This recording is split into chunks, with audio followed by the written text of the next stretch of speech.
What's up, guys, and welcome to your Friday physics class. Hope you guys are having a great start to your week. Welcome. Kicking it off with some Silver and Blood. Gonna get to Nikke in the second half. We have solo raid. Hopefully going to finish Miranda's treasure. Maybe do some rolls on Snow White, but probably not. But for now, it is all about the vampires, the werewolves, the witchcraft, all of that. Also, after the stream, if you haven't checked it out, a couple hours ago, I just uploaded a video where I just dumped all of my tickets and molds that I had saved up in Nikke for months. So you can see how that went in that after the stream. Let's go ahead and do some shop refreshing. Oh, also, let me double check. Did I make a post on Discord? I did make a post on Discord. Okay, cool. Let me actually make a post on the official Discord. Let's see, copy. We will send it over here. And let's see, maybe also post over here, but we'll wait until we get to Nikke to do that. And all right, cool. Ooh, all right, how many of these can we buy? We will have a perfect shard to do later on. Also, I'm going to be using my selector coffins, at least one of them, maybe both of them, because I don't need to think about the 160 wall. And I realized I could have used these like a week ago, as soon as I had like 5 Siphon 3 units, and for some reason I just like didn't think about that. I don't know, but anyway, no point in me holding on to them anymore, because the pool of units in there is going to be the same anyway. And like I said, I also have a perfect shard that we can use later on. What are these things? Oh, yeah, we'll use these. I would recommend pretty much always getting the red books for your skill ups. These like red tomes, the martyr ones, but I mean, it's going to somewhat depend. It's just, they're a lot harder to get. I'm going to hold off on using these because I want to see if I can like buy the exact amount that I need to level up in artifacts. So we're just going to leave those. And then I'm going to grab all marksman ones because I'm trying to finish up Timeless Iona. And then these are the selector coffins that I'll use later on. All right, let's go back. Anyway, let me check in with chat. We got Mark Richardson. We got Lone Syndicate. Rocky 32189, can't leave off all your numbers there. Warlock Warlord, what's up, guys? Welcome to the stream. Yo, hello. Bunny girls are cute. Bunny girls are cute. Nothing but facts here. All right. I'm really excited for the 3rd anniversary for Nikke. Can't wait, dude. 3rd anniversary is for sure gonna be pretty hype. I mean, the anniversary for any gacha game is an exciting time. And Nikke always really hits it out of the park. They are like some of the best events we get ever. Like even the 6-month anniversaries have been pretty fire. And I'm excited to get more details and announcements. So when we get to Nikke, we'll talk maybe a little bit more about that. I will, of course, be doing a full breakdown of whatever they do for the 3rd anniversary live stream in a couple weeks. So if you're not already, subscribe for that. Let's see, Prophecy. Oh, we have solo raid going on in both Nikke and in Silver and Blood. So they don't call it solo raid in Silver and Blood. It's Prophecy. So I'm on the lower level ones. It didn't start. You only get 2 runs in Silver and Blood as opposed to like 3 that you get in Nikke. So we'll just do these now. The lower levels like this, on level like 2 and 3, it should be pretty easy for me to pass. What's up, Lone Syndicate? What's up, Bob? Welcome, welcome. What's up? You finished your Iona build now, 7-7-10. Nice. Yeah, I imagine you probably had more resources than me, Bob, since I started playing just like halfway through that Timeless Iona event. I for sure have like catching up to do. But I think right now I'm at 4. No, I think I'm at I think her ultimate is at 5. Her special is at 4, and then her basic, I think I have it 8 or 9. So I want to get the basic like you have all the way up to 10, and her ultimate up to 7, and then like anything after that, I might start building other units instead. All right, we took this guy out without pretty much any problem at all. Because I also want to put some more, like all the units that I use, I pretty much have it like 444. But I do want to get like a couple of the other ones up a little higher in some situations. So let's go to level 4.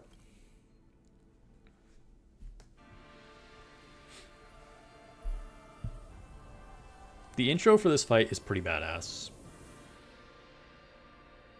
Honestly, it's kind of true for like all the bosses in this game.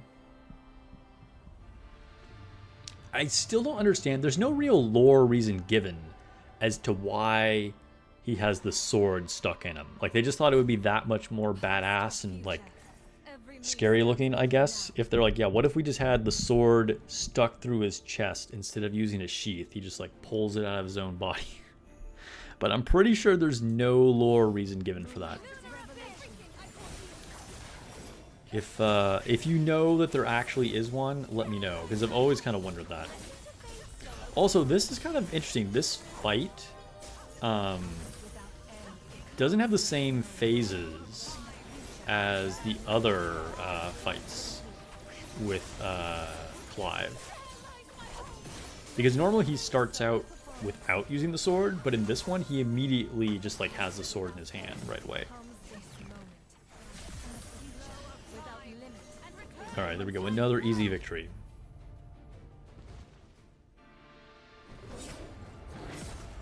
You start after my first video. Oh, so you start at the same time. Okay, alright. Just trying harder. Yeah, I guess. I have been taking it easy. I'm not exactly like pushing content. So that could totally be true. Also, I don't know if you've bought anything. I made one purchase. I don't even remember what it was. But that could also definitely help you. So yeah, congrats. What's up, Jack? Welcome. Warlock says, I was able to kill your first boss for tier 9 gear. Nice. Yeah, you guys are ahead of me just because I've been like chilling. I don't know. I had a dream of just like not doing the story after chapter 12 and waiting for the voice acting, so I just like didn't do it for a long time, and then I've been like slowly like doing it anyway, and it's like, I don't know, that dream has died, unfortunately. But that's why like I'm sure I could have like pushed a lot further with all modes if I had just like gone through the story, because it just gives you like way more resources for everything, right? And unlocks like the harder modes to get bigger things. So kind of like handicapped myself in that respect, but unfortunate. I don't know. When I was first talking to people made it sound like they were going to release the voice acting for the later campaign soon. Like the devs had said that like it was going to be in a new update, and that has not happened. So it makes me think that it's one of those things that like they promised that will happen, but like maybe it's a year from now, or who knows. So it just is what it is.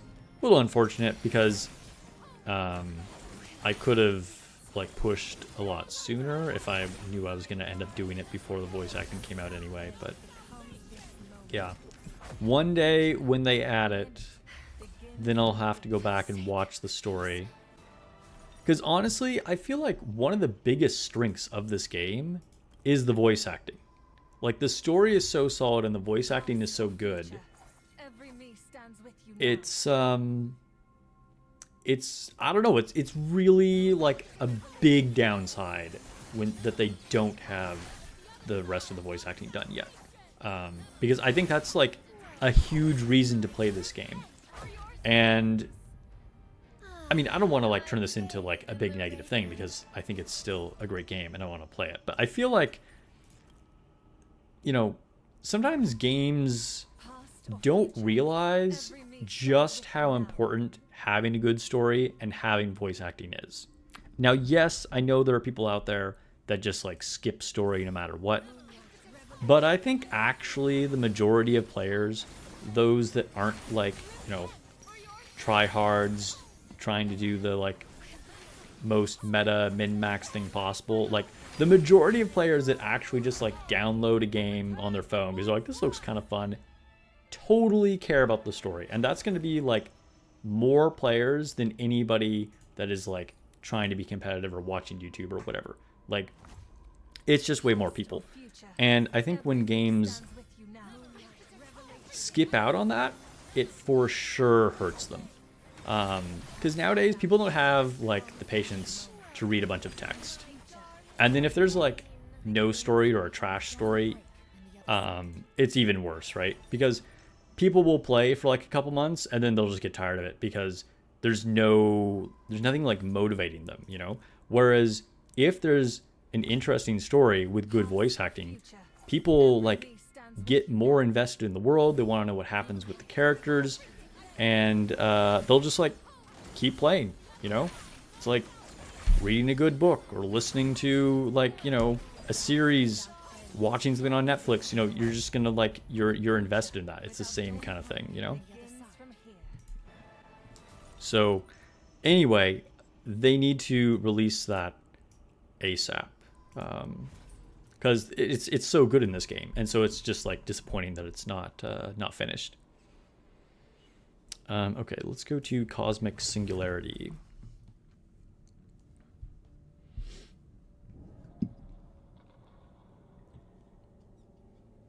All right, 4.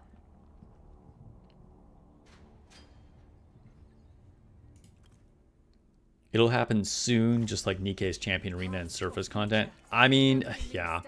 I hope it's not that bad, but yeah, it's possible. Hey, I mentioned this once before, but anybody struggling with these Cosmic Singularity stages, if you pulled for Stella, use her. Even if you didn't pull for Fanny. If you have both of them, use both of them. Because all these stages come with units that have shields, and the Pierce just wrecks them.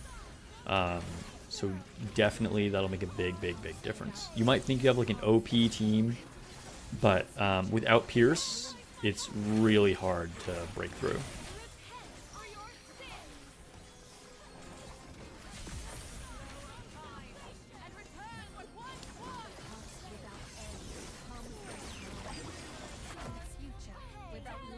The sword, like, just being like stored in his chest sounds so badass. You wouldn't even care if there were lore reasons behind it. Yeah, I mean, it's true. It looks super badass. It's true. All right, grab these task rewards. Let's see. All right. Here we get to the Gooner part of the stream. Oh, we're doing hard. We have hard mode now. Okay. This might actually start to get difficult because I don't know how many whips / gropes where I'm gonna have to remember. Okay, let's see how this goes. 1 leg boob leg boob boob leg boob. Okay. Boob, head, armpit, leg. Boob, head, armpit, leg. Hands, boob, hands.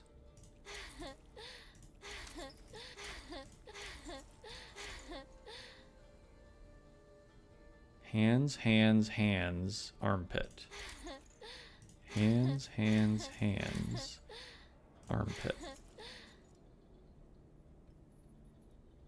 Boob, armpit, leg. Boob, armpit, leg. Boob, hands.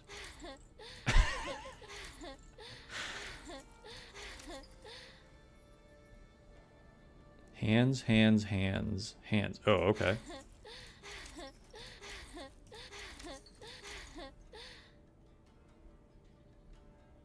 Boob, head, leg, armpit. Boob.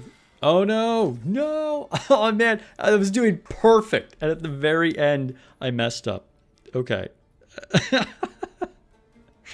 Anyway, it was 97%. We still got S. That was the first time on hard mode. And people call nikke a Gooner game. Yeah, dude.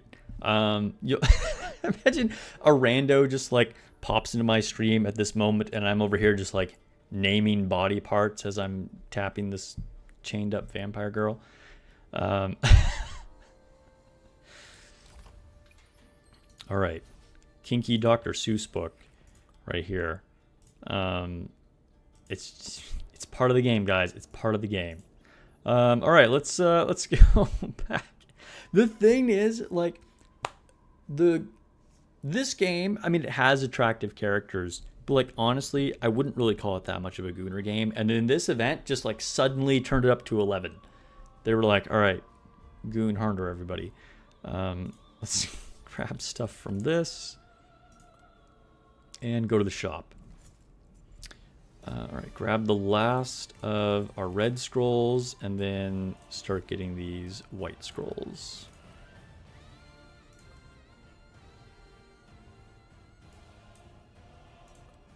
All right, so that's it for event. Let's go to the castle. Don't wander around aimlessly. You get lost, I won't come looking for you. All right, expedition. Oh, they're still expediting. Wait, hold up. I need to check something.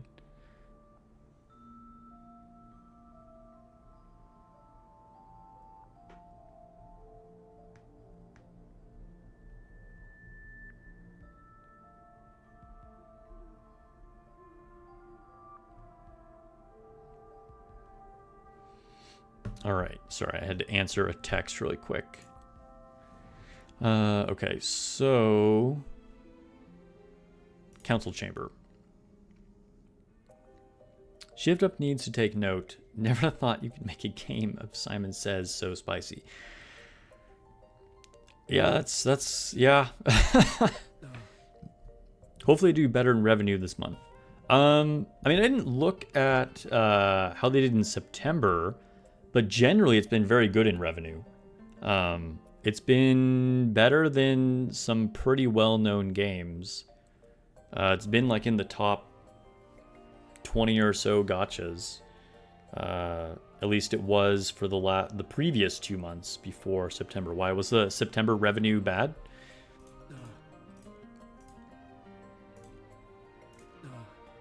All right. What are your thoughts on signing a peace and merger treaty with the declining Ganelon family? Okay, Bella likes it. Hottie likes it. Of course, that makes sense. Otavia likes it. Okay, Iona's down. Fanny seems whatever. Okay, we're going to say peaceful negotiation. Nice. Okay, Bella's in. Hottie is satisfied. Otavia is satisfied. Iona is. Alright, and Fanny's down too. She did say she didn't care. Go on. A touch of suffering is all it takes to invite grace. Alright, sure. Hey, we finished Otavia up to level 30. Nice. That's kind of a big milestone. Guess I won't need to be advising her anymore. Okay, let's grab this. A fulfilling day indeed. Grab this. So here's the satin boudoir part of the castle, but I think just like, yeah, I can't do anything here. After reaching Spirit Siphon Phase 3 with a vassal unlocks an interactive feature. Oh, so this is going to be more than just Fanny. But not necessarily every unit, because I have a bunch at Spirit Siphon 3. But presumably this means that future units will be added to this. Okay, so this also means that if I get Spirit Siphon 3 Fanny, like, 6 months from now or whatever, it should still be accessible. That's kind of cool. All right, let's go back.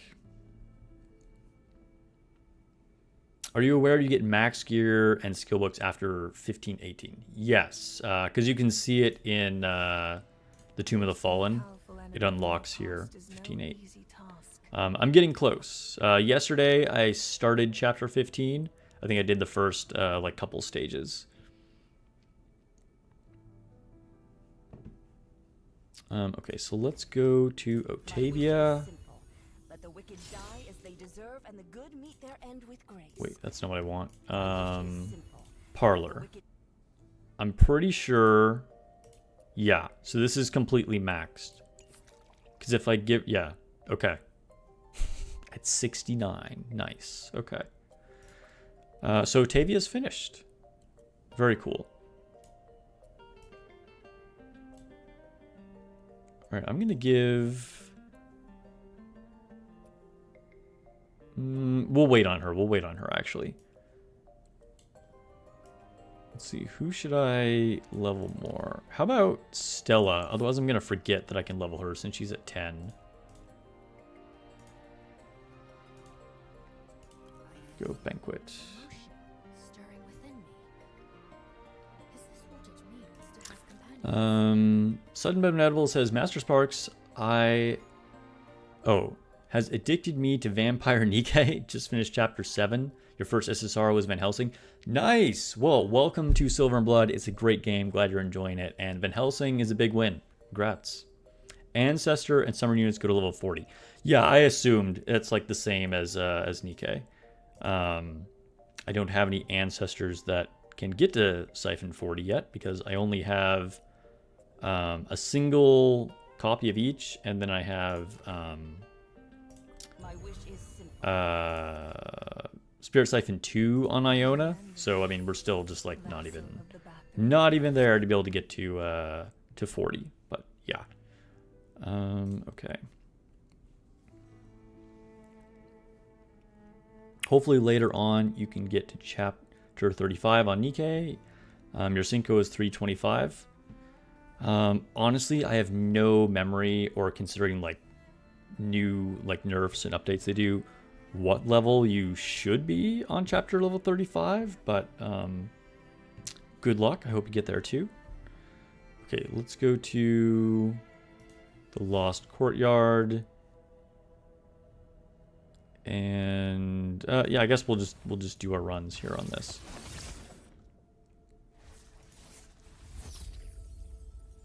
Child of the Plague, Quick Slay.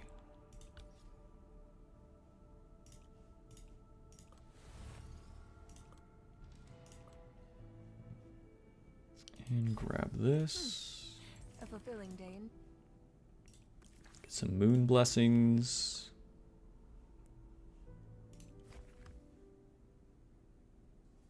All right, Lamia gets new equipment. Really? Oh, what?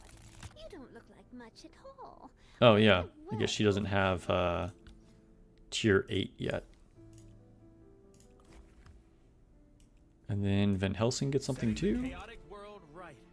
He can get tier... Oh, well, just the upgraded one that Lamia was using. Okay, all right.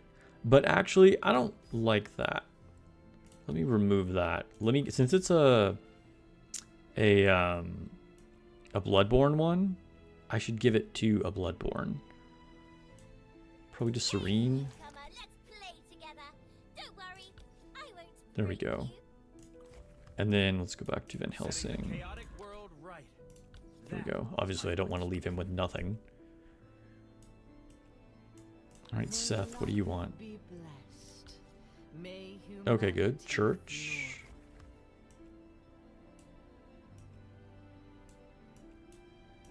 I pulled Theophane a couple days ago, so that was exciting. He's actually a really good tank. Probably the 4th best tank, I want to say, which at that point means he's not really used for anything except for the what is it, Infinite Abyss or whatever it's called on the church. You could use him for that. And because like if you have all the units, you probably won't have him on any PvP team. I think he's slightly better than Frederick, although I think Frederick is solid. But I have more investment in Frederick. I have him at Siphon 2, so I'm just keeping him on my PvP team rather than switching to Theophane. And I don't have Transcendent Amy, so yeah. I guess we'll go back.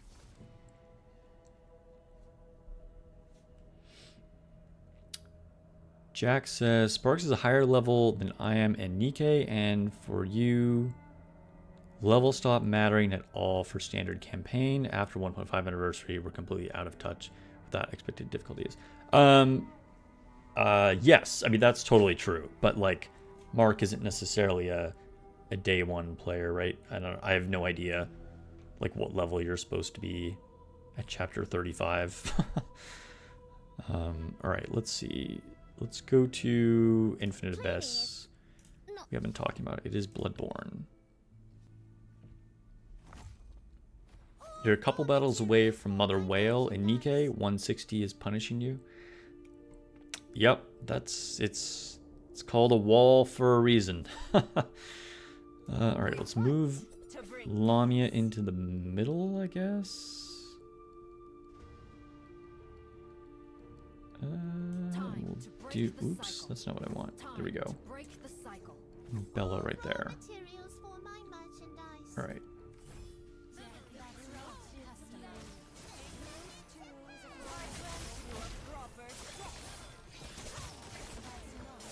You're catching up. That's good. That's good.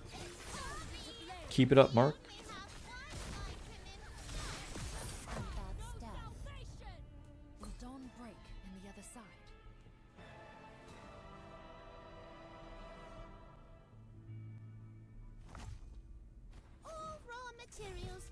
Hey, if you haven't already, please give the stream a like if you're watching on YouTube.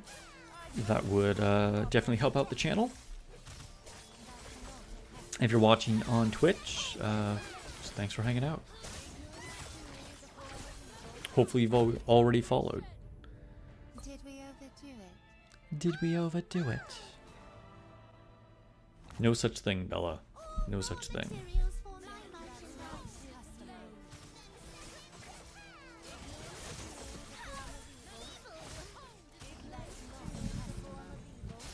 Back in your day, you needed to have broken the wall to deal with Nihilister. Old Commander yells. Oh yeah, I'm sure. I think I was way past 160. I don't really remember. I have a video of the first time I beat Nihilister, so could go back and check what level I was, but I'm quite sure it was over 160. But yeah, they've you know, they nerf the old chapters with every update, so probably don't need to anymore. A fulfilling day indeed. Yeah, they did just nerf Mother Whale. That's true. That's true.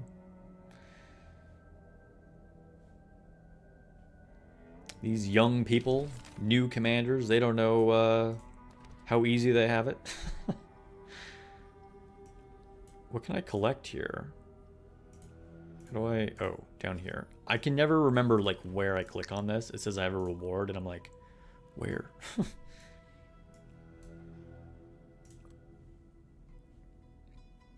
Okay. It's time-worn mausoleum time. Actually, wait, before we do this, can I just level up? 45, okay. High efficiency, higher profits. Alright, well, we don't get a new transfusion level, but Bella is one more level higher, so cool, I guess. Okay. Back to time-worn mausoleum.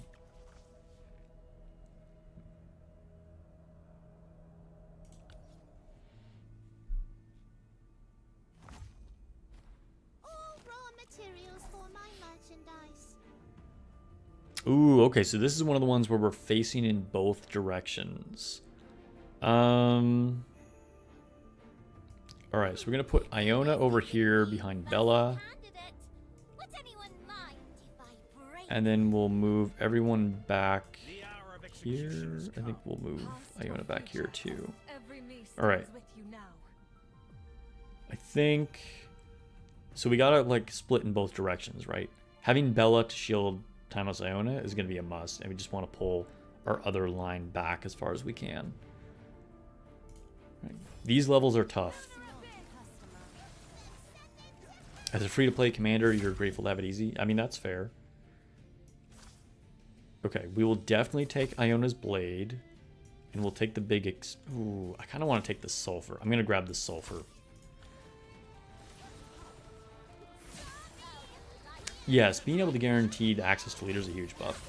I mean, I think the thing is, even though it's easy for us to be like, oh, you know, we had to like hope that we randomly got leader, you know, or whatever. Like new players are guaranteed some more units than like day one players.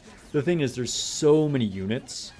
It would be incredibly hard to get any one specific unit nowadays compared to what it was like in the past, you know? Do I want this? I probably want this. Yeah, we'll take it. So I think it kind of balances out, you know?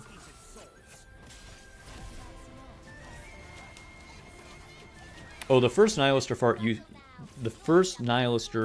fight on chapter 20. Wait, was it chapter 20? I think it was chapter 20. Was very difficult the first time. It was quite challenging. People got stuck there for quite a while. It was like a big deal. Because the thing is, like, that fight is pretty much purely a DPS race. Like, if you just weren't strong enough, you weren't strong enough. Also, not only was she way stronger than she is now after the nerfs from the updates, but keep in mind, you just didn't have the units to use that you do nowadays, right? So you had to beat Nihilister with like no water attackers. Like the only burst 3 that existed was Helm, and Helm was the best unit against Nihilister. But otherwise, you kind of just had to do stuff that you hoped would be good enough. Modernia was a big help too.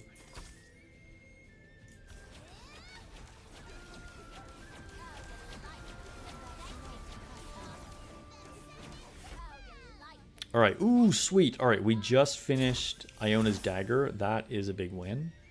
Let's like move some stuff around. Put the dagger up here, put this up there, and whatever. We'll just stick the sulfur up there for the moment. And we'll take this expansion. All right, so far, so easy, honestly. We've been doing well.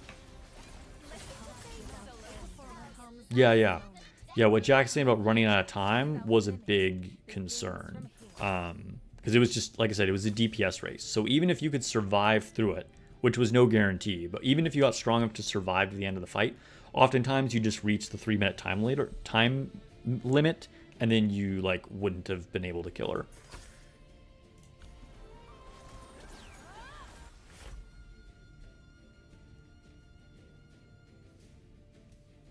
Yeah, that's pre-Treasure Helm. Exactly, yeah.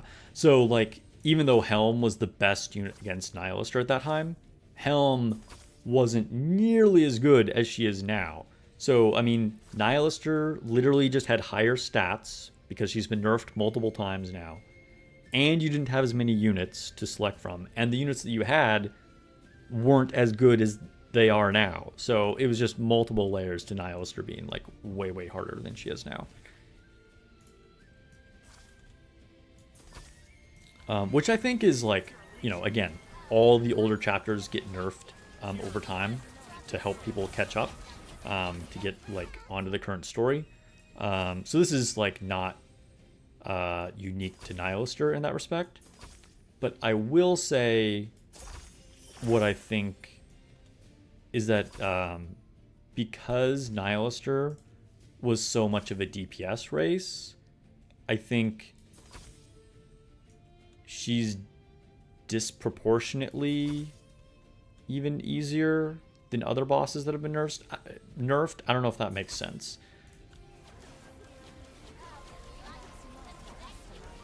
I think it makes a bigger difference.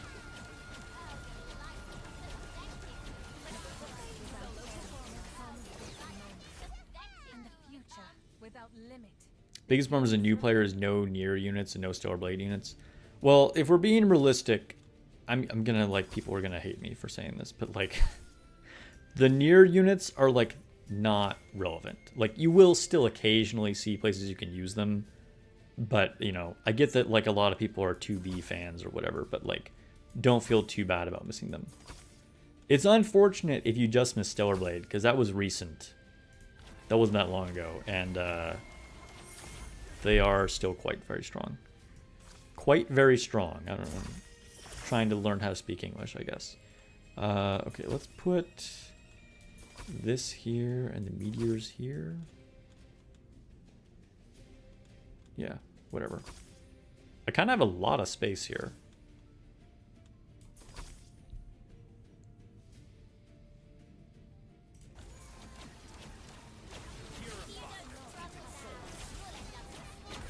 So far, like, I thought this stage might be difficult, but there's been minimal resistance.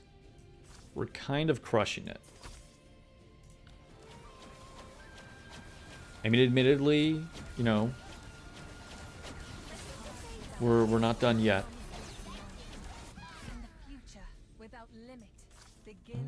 Yeah, we'll use that there, and then we'll use this here.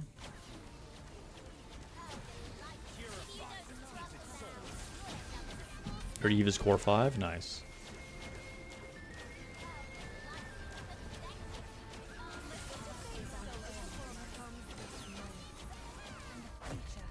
All right, there we go. Yeah, that was actually surprisingly easy.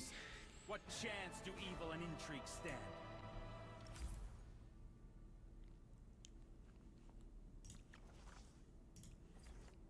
Grab my achievement rewards. Your first abnormal was Claire? Hey, I mean, you know, there's going to be a lot of people that came in just around Resident Evil. I mean, that's how it is. So, I mean, don't feel too bad about it. Like, there's always going to be something new and cool. So he activates to grant all vassals time runs. I mean, crit rate plus 10%. All right, sure, whatever. This is probably better, but I like to finish off the branches behind me first.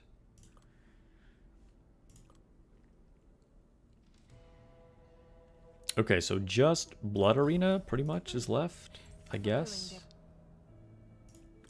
Grab some more stuff.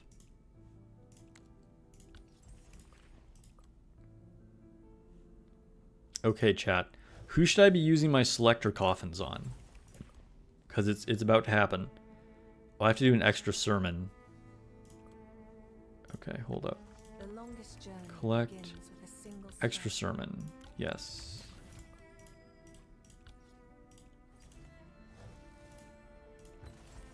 Thank you very much. And then we'll have to come back here after we do our gauntlet runs.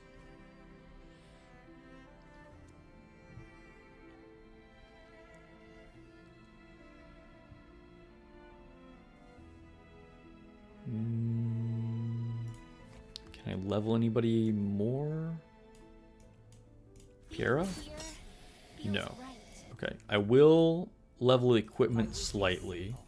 The wicked die as they deserve, and the good meet their end with Enhance. The cool thing about it is that your enhanced equipment will keep the experience when you use it to enhance a new piece of equipment. So that's like a great relief. You don't have to feel bad about like using things to level. Because that, you know, in a lot of games, it's like, it's just a waste. You feel like, oh, why am I leveling this, like, low-tier gear? You know what I mean?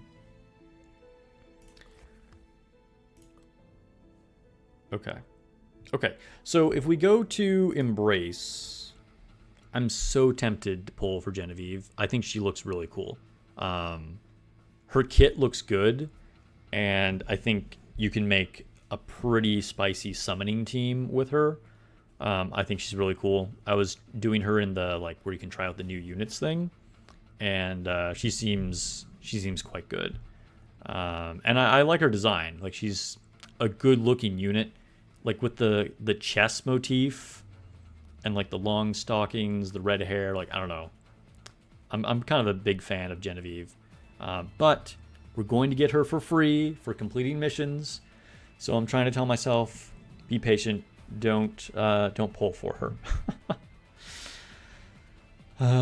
Okay, so what I went here for in the first place? Do I have a friendship pull? No. Okay. Is to take a look at the altar. So I'm missing 4 units, a few ancestors too, but that's not really relevant. So I'm missing Del Carlo and Spectral Gilrain, Cessia and Selena. You cannot use the selector coffin for Del Carlo or Spectral Gilrain, because it'll only go for that initial like launch pool of units. So as much as I would love to get Del Carlo, I can't. So I have 2 of them. Should I just get a Selena and a Cessia and then like kind of complete that? I feel like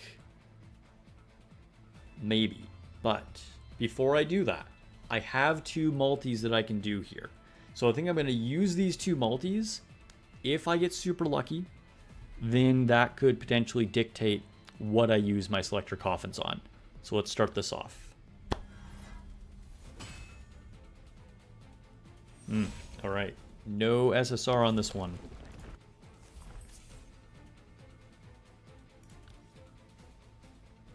All right, second multi. Del Carlo, please.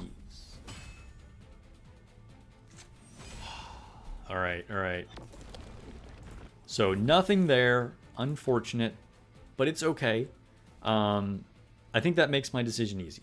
I feel like I probably just one of each of these.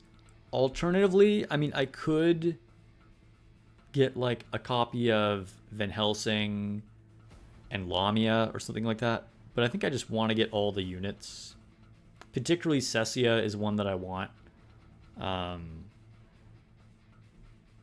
So I think that's what we'll do. Unless you guys think I'm crazy.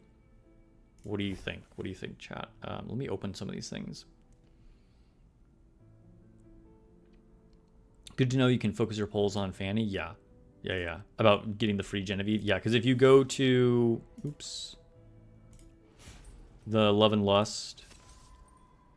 you can see here, as long as you complete enough missions, then you'll get your copy of Genevieve. But obviously you got to make sure that you're able to complete the missions up here. Oh, better collect this. So you can fill this up enough, which shouldn't really be a problem. I wouldn't stress too much, but just know you do need to get here to get your free copy.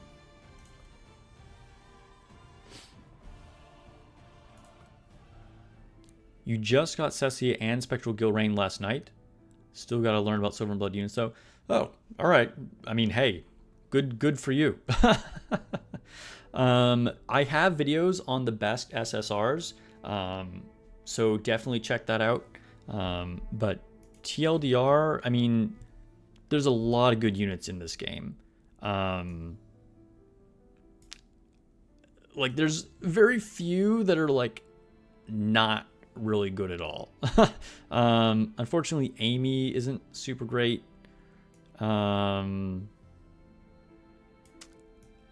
Haughty is kind of not super great either, to be honest. Are there any others that kind of don't do a whole lot? Honestly, Nicole is kind of mid. Kane is pretty bad. He's one of the worst units. Yggdrasil isn't super great. Anybody else that's kind of like not? Triss kind of isn't that great either. But like a lot of units are very, very usable and have like their own unique strengths. So, yeah.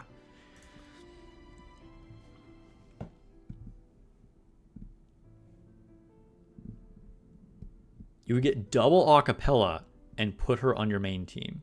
Well, I have her on the main team.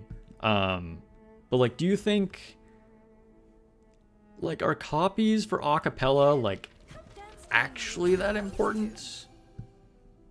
I mean, I don't know if getting her to Spirit Siphon 3 is really a huge deal. Because, I mean, it's going to give her stats, of course. But, like...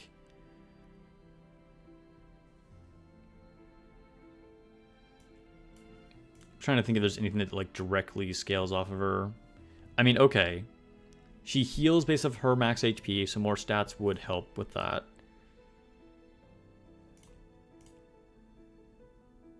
I'm so bored. Yeah, so basically it's her special skill that would benefit from it. And from a purely, like, functional point of view, getting copies of Acapella would probably be good. but I don't know if I really need it. What's up, Dr. Eagles? Welcome to the stream. And hello, Dr. Eagles again. Oh, also, I think I'm looking at my notification history. Did I miss a notification from Kevin? Thank you for the follow on Twitch. I don't know if you're still watching. I wonder if that happened right before I started streaming. Maybe that was it. But anyway, thanks for the follow. Since I've been watching through your playlist, it's super helpful. You like that you're very straightforward with your info. It makes it easy to follow. Hey, well, I'm glad it's been helpful, and thanks for watching.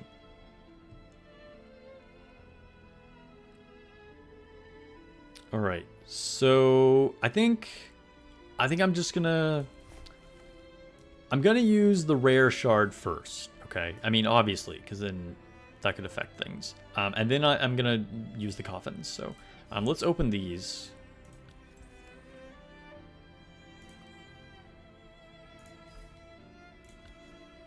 Oh wait, I don't want to open that yet though, because I want to save for unknown artifacts. Always get divine blood drops, guys. Always get this. Even if you don't have enough pure blood to level up, just be patient. Still get divine blood drops, okay? If you're a Nikke player, you'll know this is like the equivalent of core dust. Just get the divine blood drops. It's important. Same goes for the blood chalice, because that's what you open to then get divine blood drops. What does this do? Oh, okay, random rewards. Let's see what we get. Hey, a free pull and 100 blood tears. That's cool. Moon tears, whatever the hell they're called.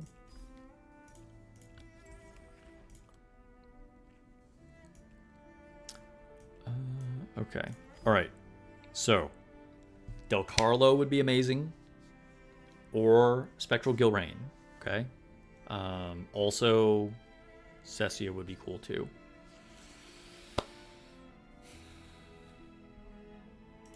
Just Octavia will do. Otavia, dude, Otavia loves me, and I'm okay with that. That is pretty sick. I think that takes me to like Spirit Siphon 6 with her. That is pretty sick. My favorite unit. I'm down for it. Sudden asks, is it best to save Vampiric Coffins for limit breaks or getting new units to pad the wish list? So you'll get 2 normal coffins, those selectors, and you'll get a selectoral ancestral coffin eventually, and that can only be used on ancestors. But you want to save those 2 coffins to try and break the 160 wall, so it's the same as Nikke. Now, I was fortunate enough, and I leveraged the altar, the wish list enough, that I didn't need to, which is why now I can use them for whatever. But until you have 5 units that you for sure have at Spirit Siphon 3, or Max Limit Break, don't use those coffins, because those are your insurance policy, okay? At that point, if you're good, you don't need to use them for that, then, like, for me, I'm just trying to, like, use them for the units that I don't have. Yeah, Otavia does look nice, right? Okay. So we didn't get a new unit, but it's okay.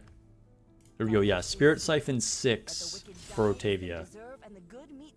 Breakthrough. Have I surpassed the old man now? I haven't met her in the campaign yet, so I'm curious to learn more about her.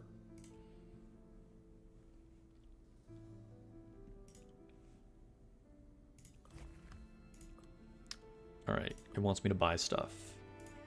No thank you. Okay. So, for the coffin. So, yes. Oh, I can get Gilrain. I thought he wasn't on here. Okay, so Cessia, I'm definitely going to get one with her.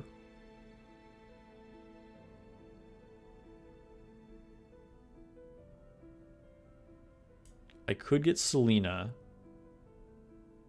I just can't get Del Carlo. Del Carlo is not on here, right? I'm not crazy. I'm like 99% sure you can't get Del Carlo. That would suck if you could, and then I missed it. It does not look like Del Carlo is on here. And I thought Spectral Gilrain wasn't on here either, but he is. Oh, what a coincidence. And you here. Maybe I'll go for Selena anyway. All right, well, I'm getting Cessia for sure. I kind of wish I got that skin from her now. What's up, Andy? Welcome to the stream. Okay, so let's use this. Just gonna double check again for Del Carlo. That would just be so brutal if she was on here and then I didn't use it. Yeah. Okay. So let's should I make a video about this? Maybe I'll make a video about this. This is kind of like a good opportunity, actually. Who to use your selector chest on? I think I'm actually let's do it. I haven't recorded a video live on stream for a while, and I don't know if I've ever done it for Silver and Blood. So let's do it. All right, we're set up here. I will record. Okay, are we recording? That's good. We're all set up. Okay. Hey everyone, Sparks back with another Silver and Blood video. I am recording this live on stream, and I want to talk about what you should use your selector box or coffin on in Silver and Blood, okay? Now, the quick answer, I will tell you, if you're a new player and you have not crossed the 160 wall, use it on whatever you need to for that, okay? So if you go to Transfusion, you're going to put your 5 highest level units in this. You should already know about this. And to get past 160, 5 of these units need to be at Spirit Siphon 3, or like max limit break, as you would say in a lot of games, okay? I've gotten to that point, okay? So all 5 of these units, if we go and take a look at my vassals, are already, Otavia's way past that. Bella's at Spirit Siphon 3. And then I have Darcius and Piera. And I have Amy. They're all able to get me past the 160 wall, okay?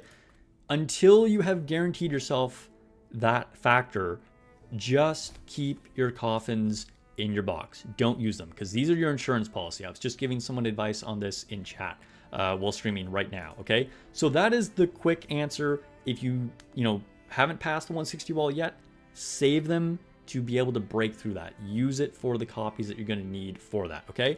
Now, if you've already done that, or you have 5 units that are set, like me, you're ready to go, let's talk about what are good choices to use this on. It's important to know that the pool of units that you can select from here never changes, okay? So no matter what new units are released, you can just like ignore that, because this is going to stay the same. These are all the original units that were in the game that you can use this on, okay? So we'll kind of go down the list and talk about pros and cons, okay? Joanna, a little mid, I'm not gonna lie, okay? I probably wouldn't use it on her. She is kind of an interesting character. I won't give spoilers. She's powerful in the lore. A little mid here in the game. Amy, one of my personal favorite characters. She's super funny, and she has a transcendent form, which is very, very good. This form, also on the opposite side, not very good. Like, probably worse than Joanne. I wouldn't use this on Amy, realistically speaking. Cessia, this is who I'm going to use one of mine on. A pretty solid unit, okay?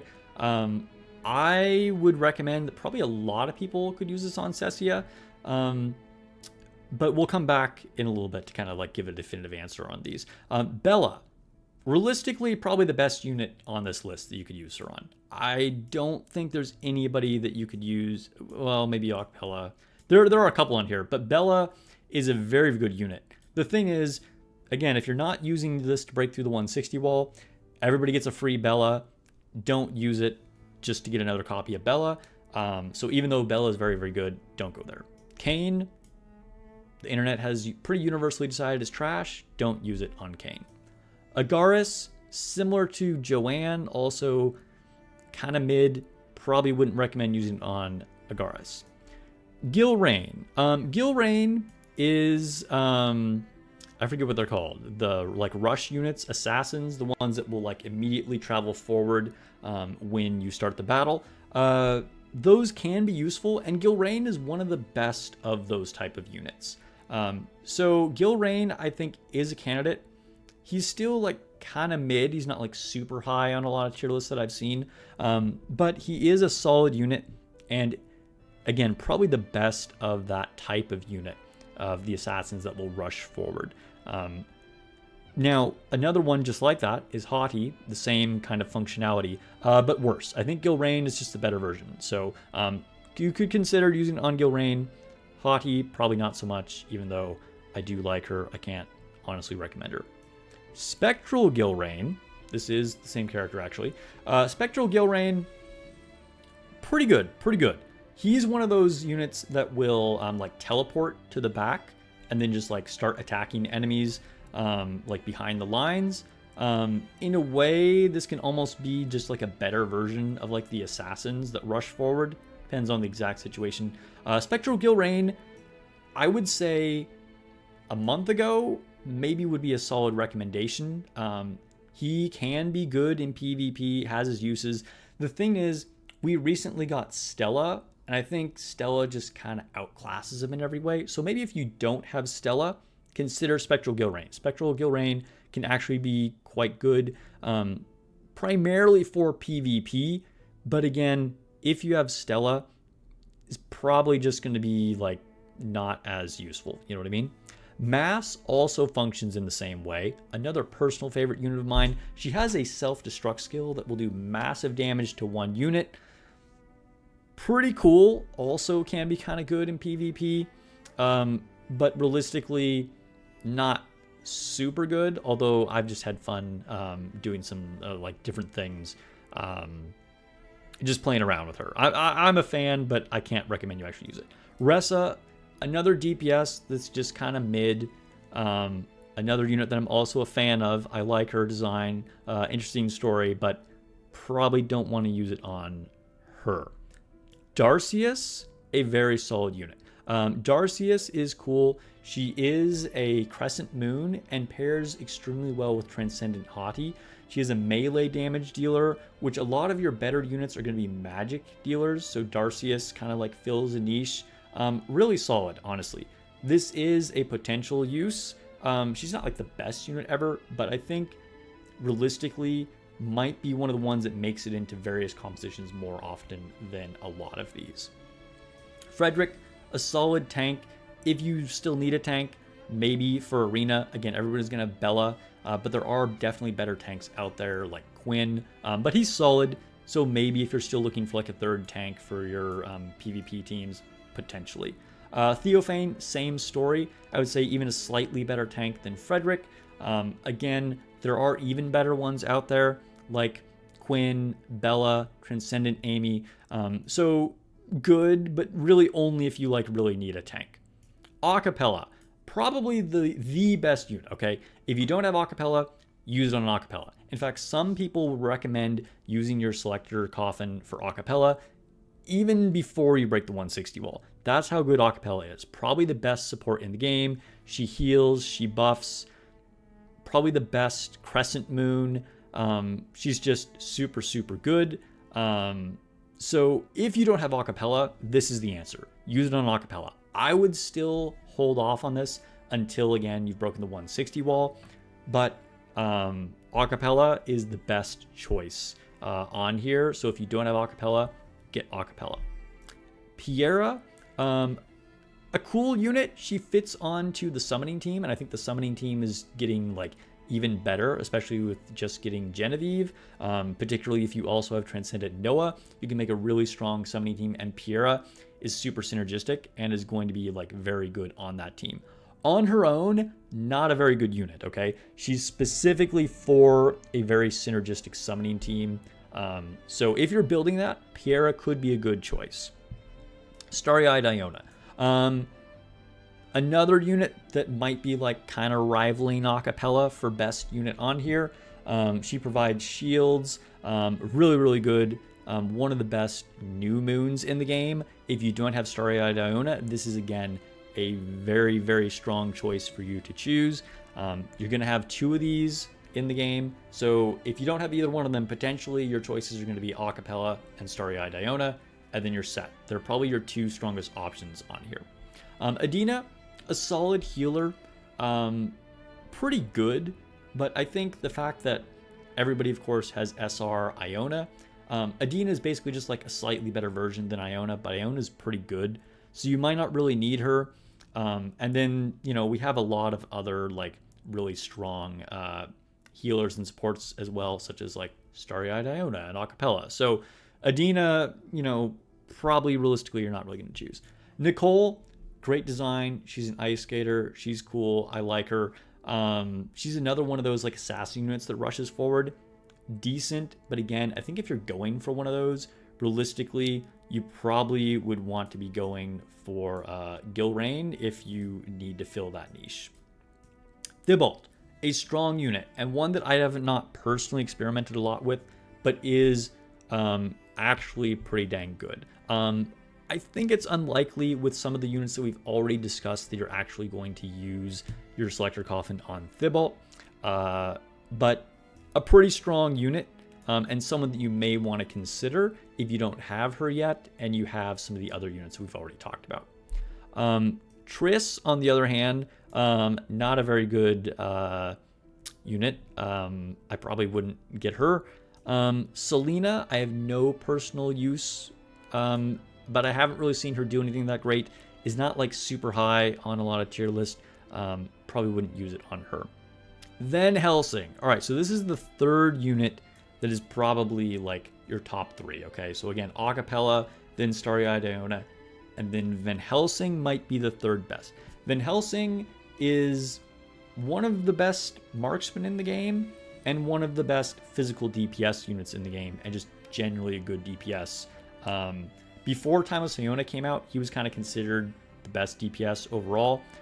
Timeless Iona is just better than everything now. But Van Helsing is a very, very good unit. Very good in PvP, extremely good in Time Worn Mausoleum. Just kind of a solid unit in general. And so you could do a lot worse than picking Van Helsing. So I would say if you don't have Starry-Eyed Iona or Acapella, or if you already have them rather, and you don't have Van Helsing, grab Van Helsing.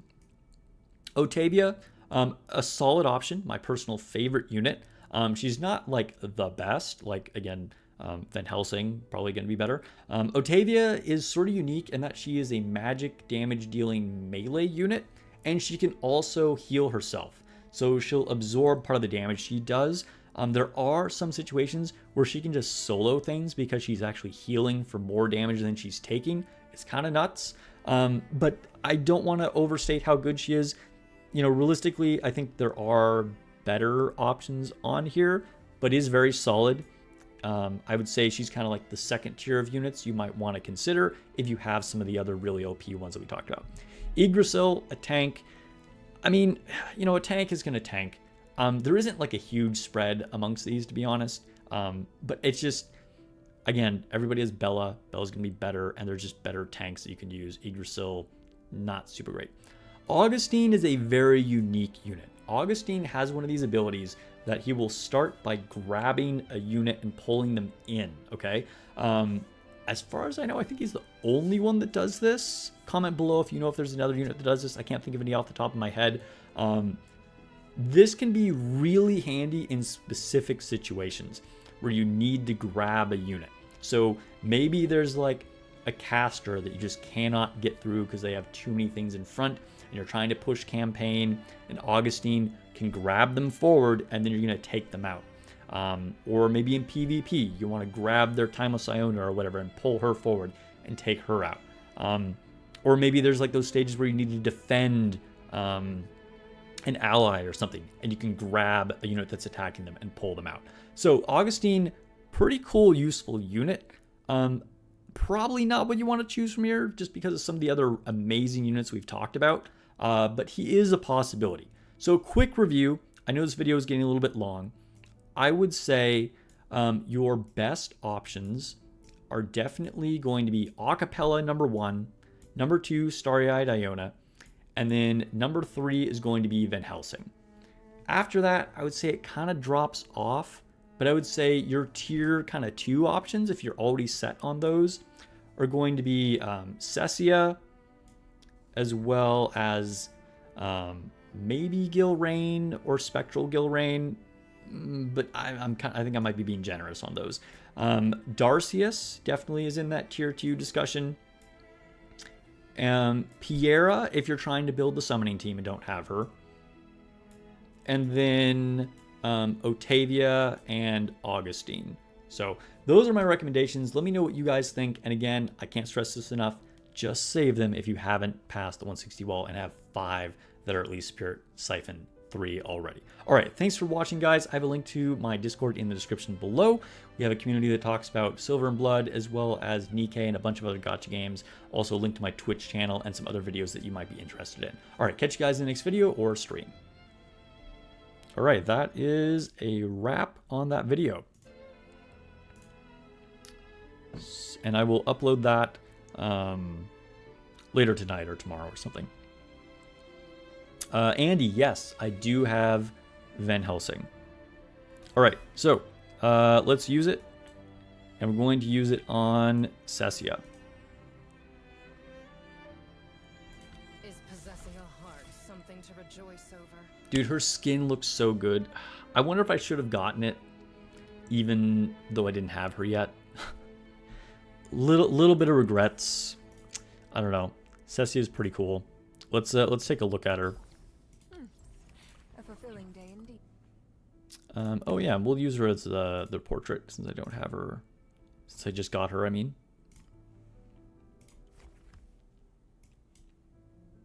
Where's she at? Give her some equipment. But yeah, this outfit. This one just looks so much better. Event unavailable. No. And I said if I get her before the event runs out, that I would buy it. I should have just bought it. Oh well. Do I want to put her in here? Yeah, I have 2 empty spaces. Let's do it. And we'll save the other one for Genevieve. So, for those of you that don't know, let's take a look at what she does. So she is a light armor, what do they call it? I can't remember the names of these. Sorcerer. So kind of similar to Lamia. I think Lamia is a sorcerer too, right? Let me double check. Is she a sorcerer? Yes, she's also a sorcerer. So light armor sorcerer. So same thing as Lamia. She is from the kingdom rather than being a bloodborne. And her ultimate costs 5. That's okay, that's decent. And channels for 12 seconds, summoning 3 spirit heads. Each head performs 13 bounce attacks, which hit 4 enemies and deal 40% of attack as magic damage when there are 3 or more allied summons. Summon 2 additional spirit heads. So another unit that can go on the summon team. I think, even though, like, you know, there's obvious reasons to be a fan of Cessia, we'll see, but I feel like Genevieve is probably better. Like, if you do, you know, a team with, like, Piera, Transcendent, Noah, and Genevieve, I don't know if there's a place for Cessia at this point for summons, but she's cool. She's cool. And I always say use the units you like. Special. Casts every 10 seconds. Deals 200% attack as magic damage. Just a solid, like, strong attack. And then basic attack. The most basic attacks are like basic attack. Doesn't do anything. But hers bounces, which is cool. So one of the few units that actually has like a unique basic attack. Pretty cool. And then her talent says all allied summons receive all damage up minor. This effect is permanent and cannot be dispelled. So, I mean, she is going to buff all your summons. I kind of forgot about this, so maybe she still has a place. But it is damage up minor. So I don't know if she makes it on there. I just feel like now maybe we have some better summons. But also, not a lot of people are going to have Transcendent Noah because he's an ancestor.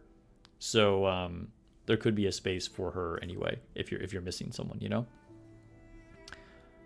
Okay, let's use the second one, and I think I'm gonna go for Spectral Gilrain, or I could go for Selena. What do you think, chat? Should I go for Selena or Spectral Gilrain? What a coincidence. I think Spectral Gilrain is better. But realistically, I'm probably not using him anyway. Like, Selena, I think, is not a super great unit. She's kind of cute, though. Like, do I just get her for waifu reasons?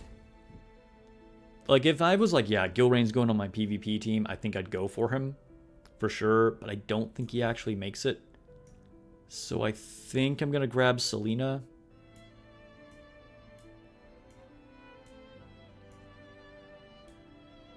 Unless somebody in chat says, no, you're crazy. And I know people already said, no, I should get more copies of Acapella. But I want to fill out the roster.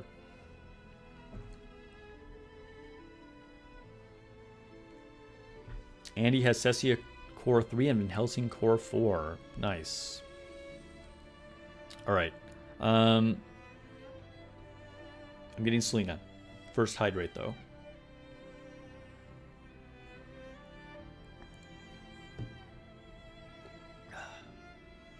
Here we go. I'm Selena Dalma, hired assassin on occasion. Oh, you're glaring at me. I kind of like her voice acting. Hired assassin, huh? I haven't met her in the story yet, so I don't really know much about her.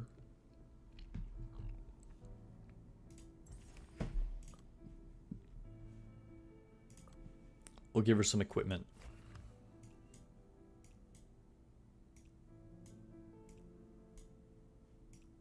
Oh, what a coincidence. Running into you here. She's like all like awkward and nervous. It's kind of funny. All right. And then let's fix up the lobby. Customize it. Should we get rid of one of these event ones? Let's take out this one because we already have like Fanny and the other event one. So let's put Cessia in there, and then we'll take out Haughty and put in Selena because she's new.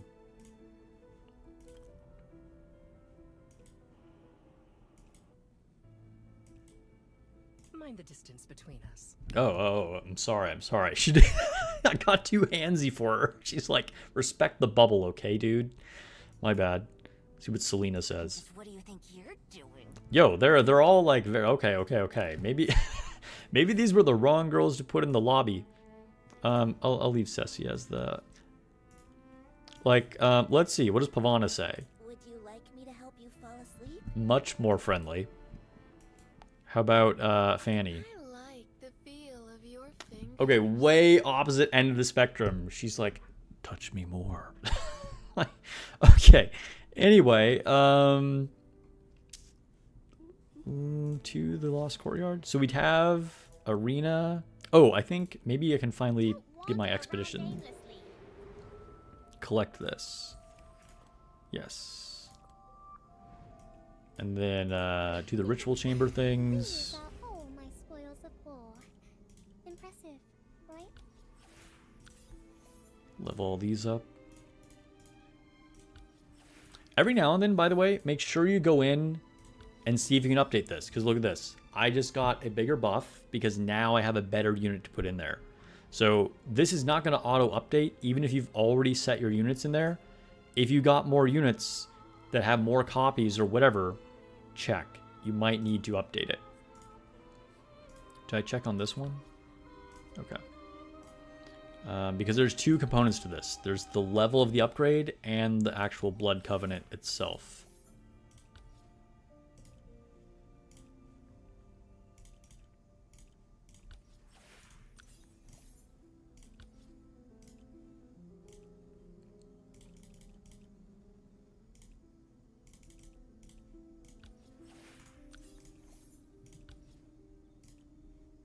Last one for Sorcerer.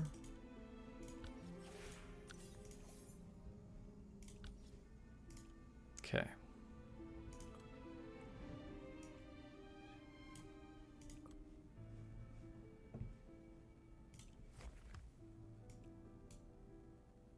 I did check to see I couldn't level Tiara. Dang. Okay. Is what it is.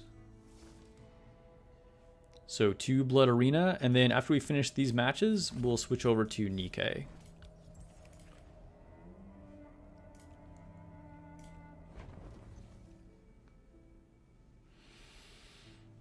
Alright. These are all way stronger than me. Even more strong. Okay. Is there even anybody remotely attackable? So I'm at 205,000. The lowest ones I've seen is in the 250s. 219? Maybe? Maybe? I probably still get wrecked by this. I think I get wrecked by this. But let's try it. Maybe a miracle will happen. You're set in the 160 wall with Van Helsing, Cecia, Quinn, Bella, and Stella. Nice. We're going to swap teams here. We're going to lose this fight, but, you know, whatever. We have to do what we have to do.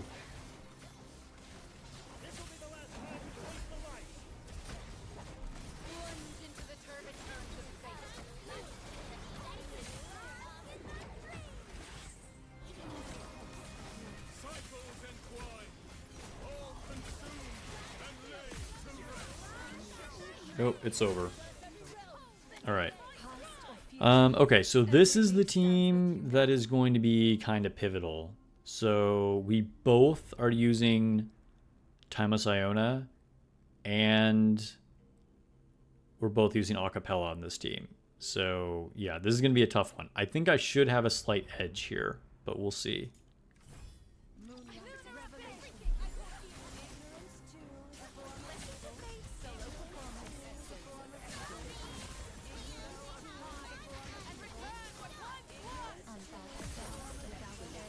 Oh, we're both bursting with Timeless Iona at the same time. Oh, it's a massacre.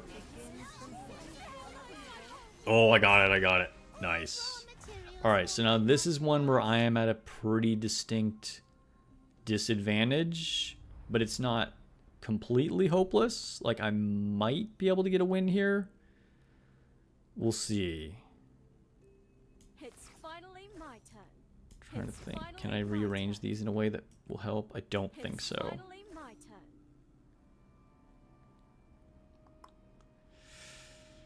I think, I don't know, this is tough. I give myself like a 30% chance of winning this.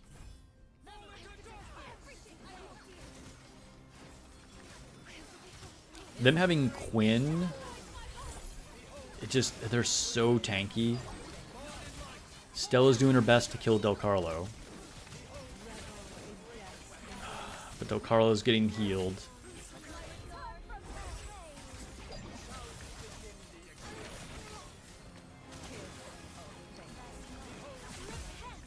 Dude, I think Albrecht is just, his healing is too good.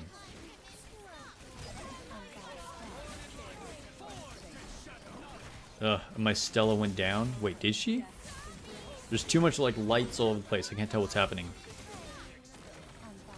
But yes, I think my Stella died.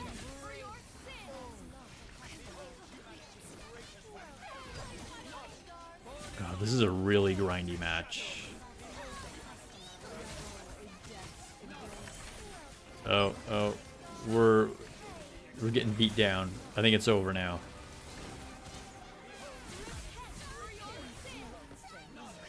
Oh, no, it's just Lamia left. Man, Stella was so close to killing Del Carlo, and then she got healed a bunch. But it was there. It was kind of close. It was kind of close. Okay, so I don't know. There might just be like nobody that we can beat.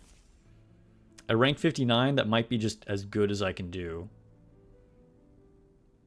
I feel like, I mean, look, all these people are over 300. That's not happening at all. Yeah, we'll do one more refresh. Yeah, I don't think. All right. We'll just have to wait. Where violence Do our normal attacks now. intertwine, great witches abound. Care to give it a try? Yeah, we'll just get an easy victory right here. We fight to bring peace.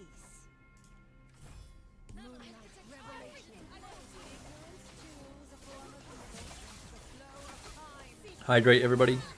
Sit up straight. Posture check. Touch some grass. Talk to real people. All of the above. Fix your life. Begins from here. But after the stream. Violence and conflict intertwine. Okay. We'll get another easy bot win, I guess. We fight to bring peace. You see more and more people running Albrecht in their team. Yeah, he seems good.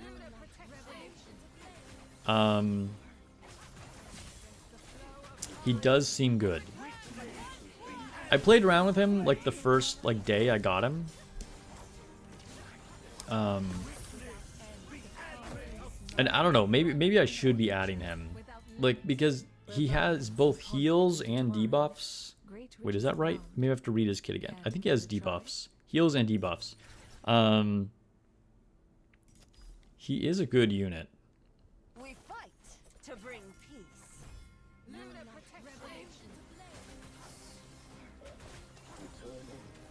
Gotta accept our fate as late starters. Yeah. There's just some people that are just gonna have like way more BP, you know? Begins from here.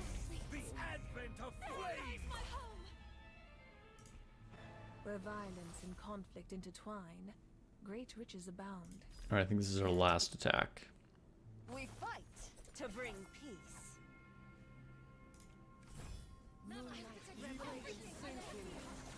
I've been thinking about like how I could fit either Albrecht or Fanny or both onto my PvP teams, because they're both units that feel like maybe they should be on there. Where violence and conflict intertwine.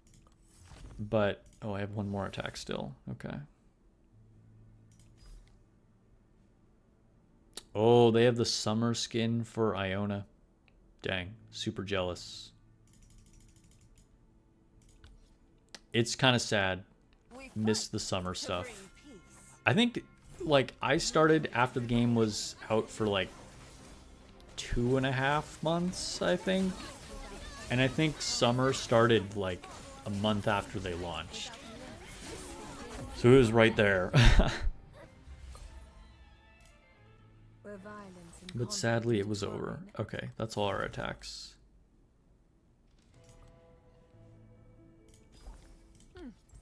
A fulfilling day indeed. Oh, before I forget, all right, we'll claim this really quick. Our clan rewards. 72%. I actually want to modify my altar. Okay, so I can take Selena off. And I think I put Agnes on there.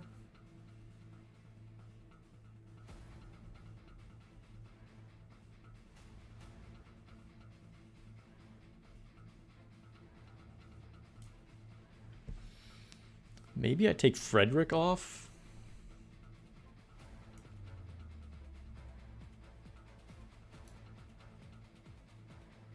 I don't know. I'll leave him. What about here for the church?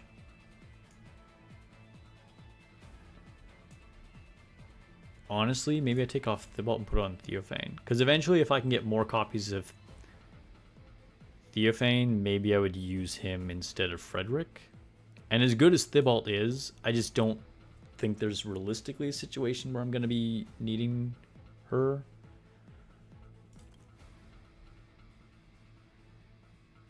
And then, yeah, I leave this as is. This isn't going to change.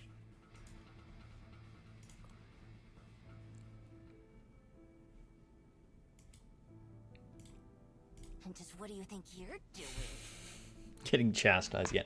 All right, I think it's time to switch. It's time for Nikke.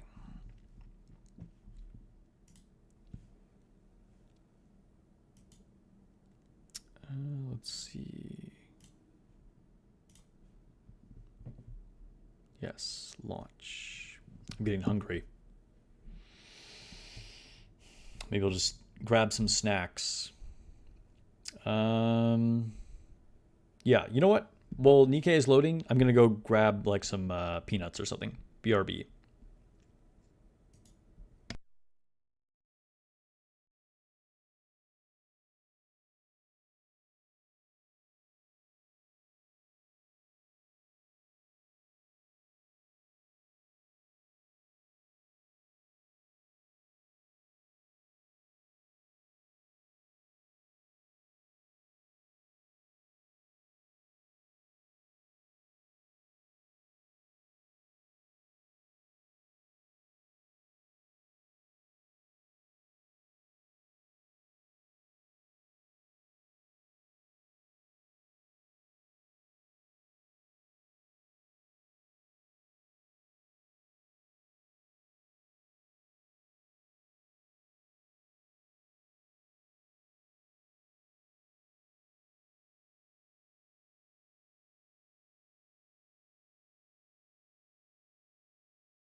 And we're back.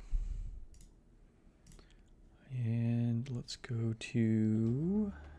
Ooh, that was weird. Let's resize this really quick.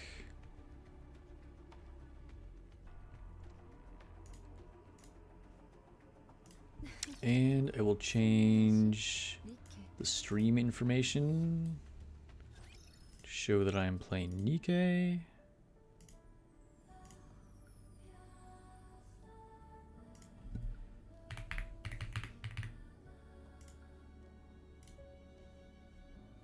There we go.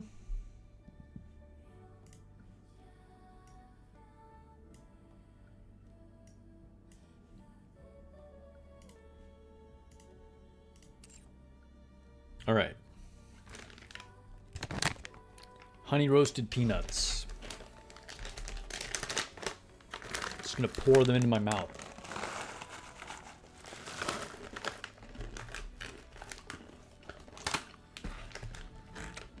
Dude, peanuts are like the best snack. They're high in protein. They're delicious. Before we go back, let's finish what we've started here. We can't let this You might choke on them. Raccoon City. All right, anyway. Collect some stuff. Collect lots of stuff. All right, completed the weekly missions.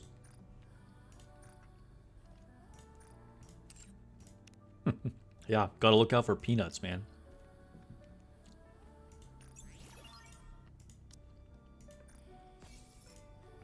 You guys agree? Good, good, good. Glad you guys are with it. Do I have a... What is this? I have a new avatar frame? Oh, I guess we just got it from Jill. Sure, we'll apply it. I'm temporarily using my Bunny Exia because I was like, she's a shiny one. I'll put her on there. Also flexing the new title that I got from Harvester. So finally got tier 9 a couple days ago.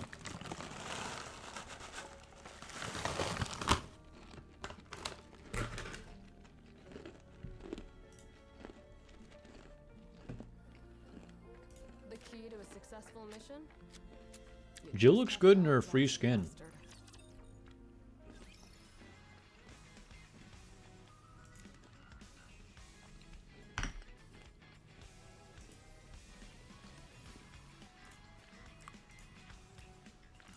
Alright, wait, nope. Bulletin board, that's what I want to do.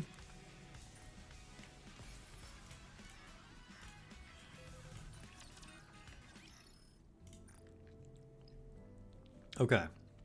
So we're advising Mihara, even though we're already at max bond. Incredibly intense forms of stimulation. Okay. What happens if there comes a day when there's nothing to satisfy me anymore? Whoa, whoa, whoa, whoa, whoa. I think we're going with 1, but that's definitely one of the spiciest ones. I don't know where he gets his confidence comes from. Okay.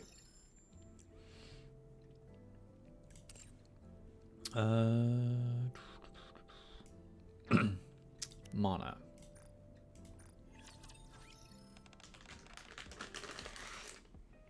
You enjoy honey roasted peanuts? Dude, honey roasted peanuts are so delicious. Probably peak as far as like, I think there's no better types of peanuts, right? If we were making a peanuts tier list, is that what we're doing now? No, I think S tier is definitely honey roasted. More of a trail mix kind of person? Okay, all right. So you want to mix in some, you're a Gorp core person. Want to mix in some raisins and some M&Ms. Good old peanuts and raisins.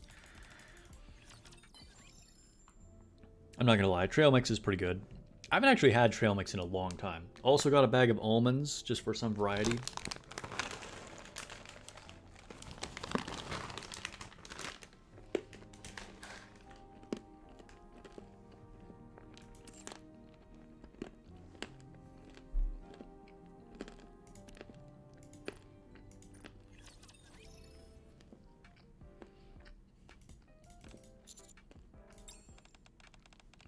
Dude, Warlock, you're right. They are versatile. Spicy peanuts are really good too. In fact, there's a friend of mine, lives out of state, and when we were kids, there was a place like a few blocks from my house that sold spicy peanuts. And so whenever we'd come visit, he'd be like, oh, I have to go buy spicy peanuts.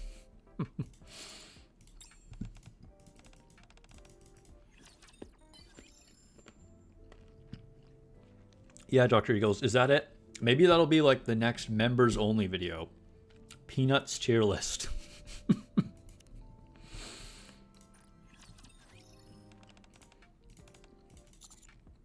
Don't get me started.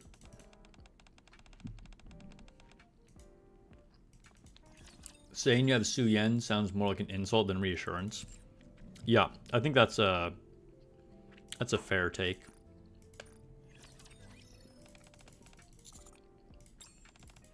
Probably not the type of stimulation that you want, right?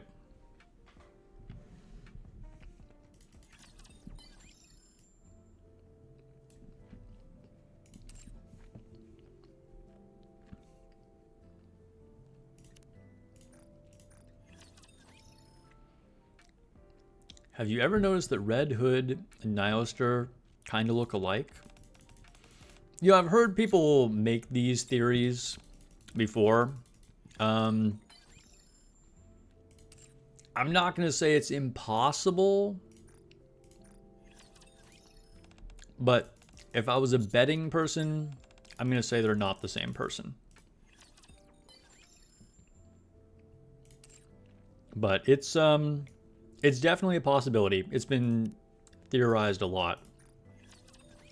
Also that potentially, like, I can't remember if it's either Hansel or Gretel is like potentially Liberalio. People have said that. But we'll see, we'll see.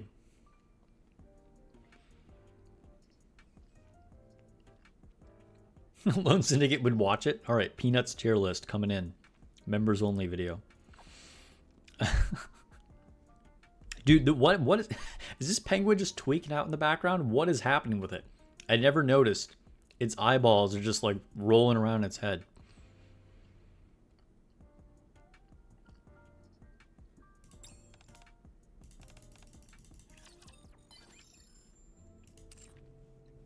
All right, who else is next? Anchor.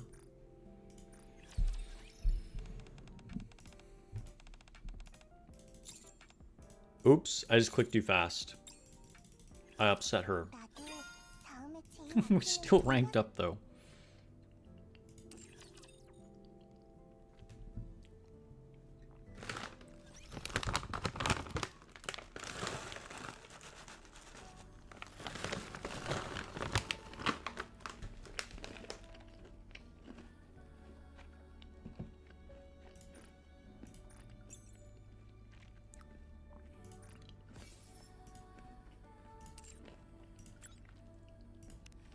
Would make a good April Fool's video? Maybe. Maybe. We'll see. I have done April Fool's videos in the past.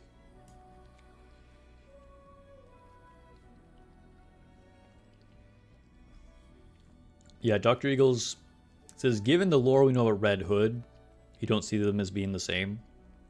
Yeah, I feel like Red Shoes is her own unique character, I think.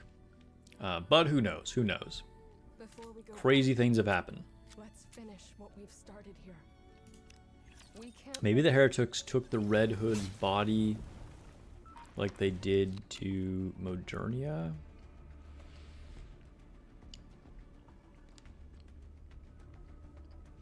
Yeah, I mean, we don't know exactly what the final disposition of Red Shoes is. It's possible. Dude, there's 4 relics I haven't found. Oh, there's one right there, though.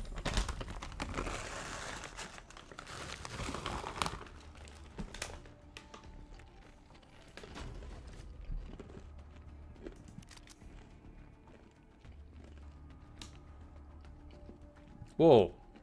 I never put Jill on this team? That's kind of blasphemous. Alright, we're not done yet. We'll put Jill on.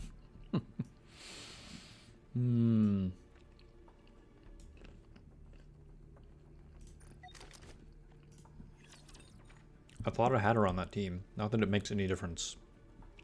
I was getting 100% rewards either way. Reloading.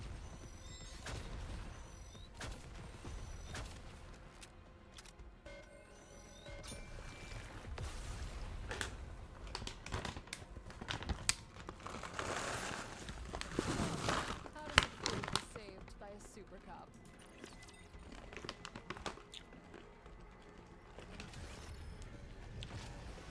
Raisin Zero says the minigame event is so addicting.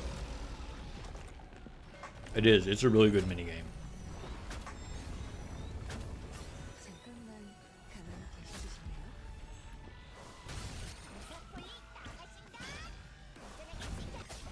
This is gonna make quite the impression. Pew pew pew.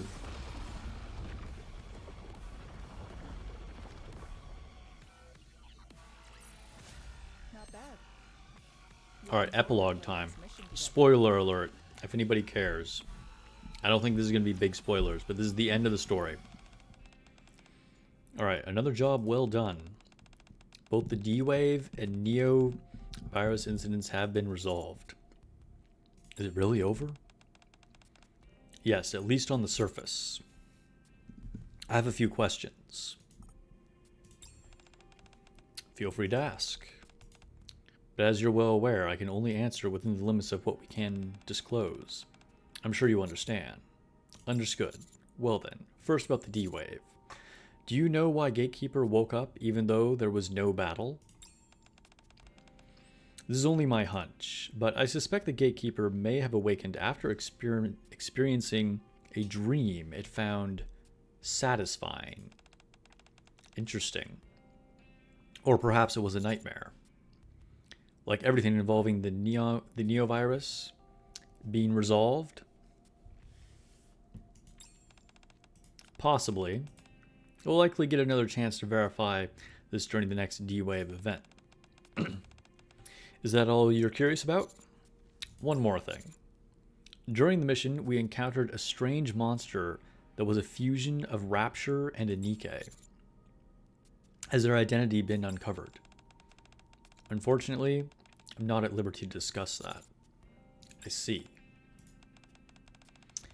It wasn't the Neovirus that caused it. That much I can tell you. So it wasn't infected with the Neovirus? In any case, well done with this mission. You must be tired. Get some rest.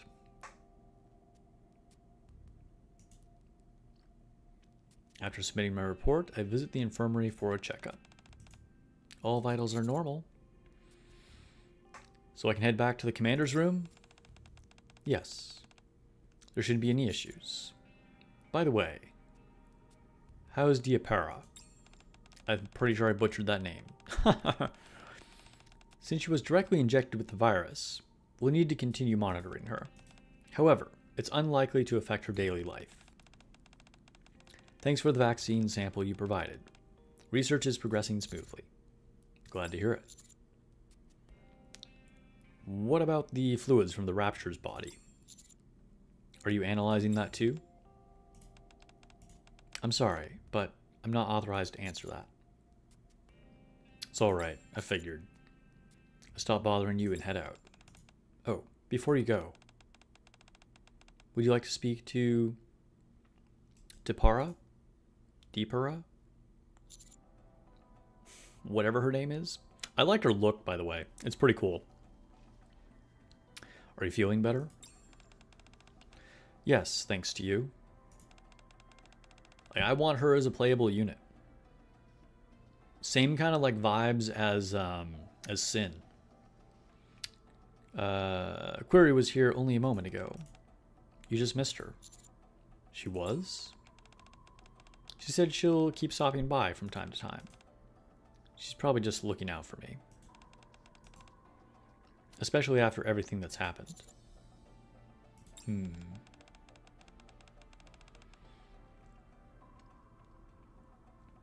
Still, I'm grateful that you and everyone else was here. You stopped my mother before she could cause any more damage. I failed. I tried to take responsibility for her sins. Tried to stop her any way I could. And this is how it turned out. She points to the injection mark on her neck with a self-deprecating smile. If only I hadn't tried to fix everything on my own. If I had gone to the police, if I had told the central government, none of this would have happened. It was all because I tried to protect my mother.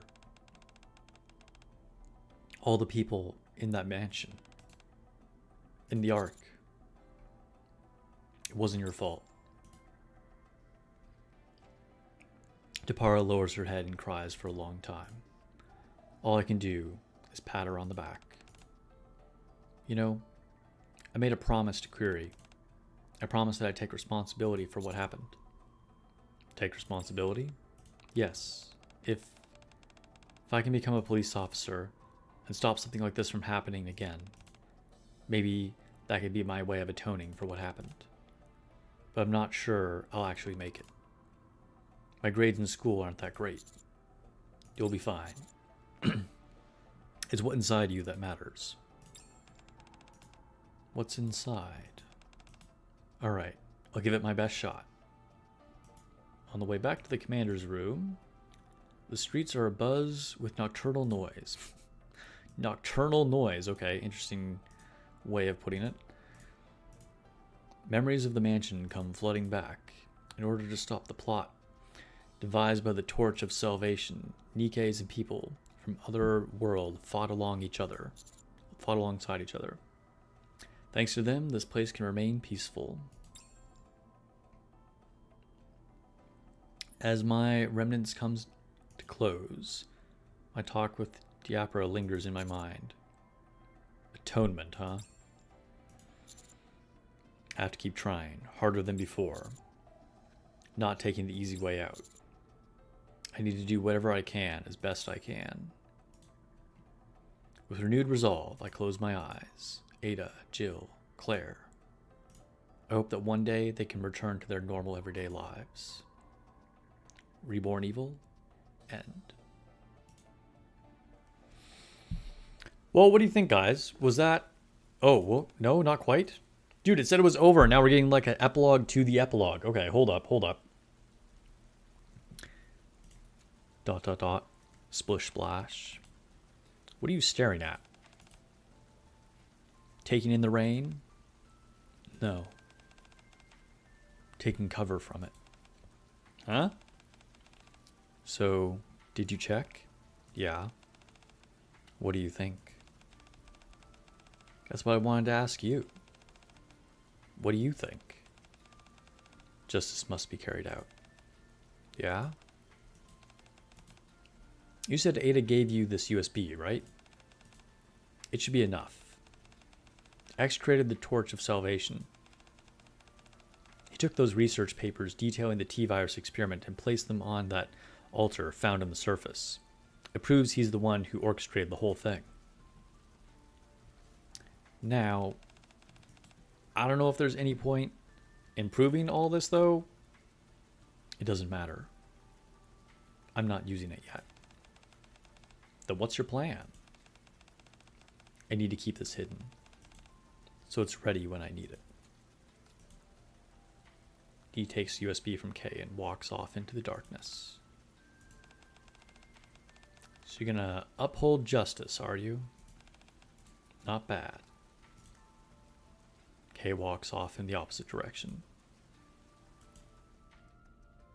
Only the sound of the rain remains in the black alley.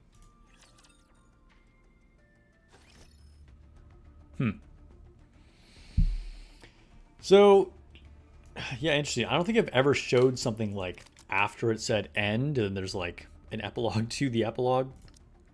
Or at least not to my memory. But what do you guys think? Like, how was this story? Now that we've seen everything, how would you rate this collab story compared to other collabs? And then also just in general compared to like Nikke stories overall?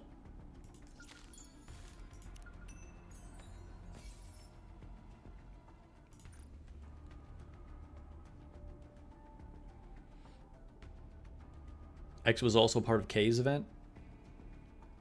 If you didn't read that event story. Yeah, I don't remember. I think it's like one that I read part of. I probably skimmed a bunch of it during K's event.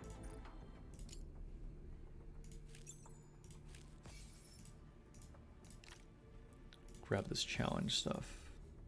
Oh, got the last copy of Claire. Do I want to go down here? I don't know if there's a relic down here. Let me see. Oh, yep, there is one.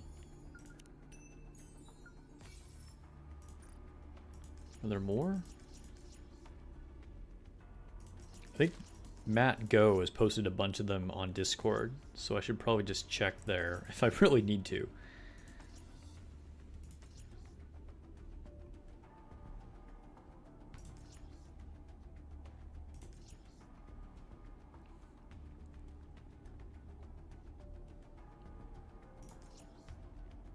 That was good, not the worst. Yeah, I feel like the rankings that we talked about before haven't changed for me. Oh, here's the last one. I feel like it's okay. Like it had some intrigue, but ultimately it kind of felt a little inconsequential.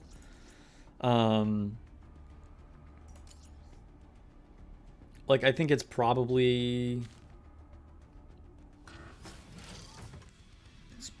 a fourth best collab. I think that's kind of where I would keep it. Considering Shift Up promised better quality for their collabs, you did find it disappointing. Yeah, like it didn't feel like anything particularly special. I feel like, you know, hey, I'm happy for Resident Evil fans, and again, welcome to anybody like brand new, and you know, I think it was cool enough, but ultimately I think it's something that will probably kind of be forgotten, like most of the collabs are. You're like, oh yeah, that was a thing. Like the standard just isn't that high for collabs, you know, excluding a couple of them. And I don't think that this really changed that dynamic, you know?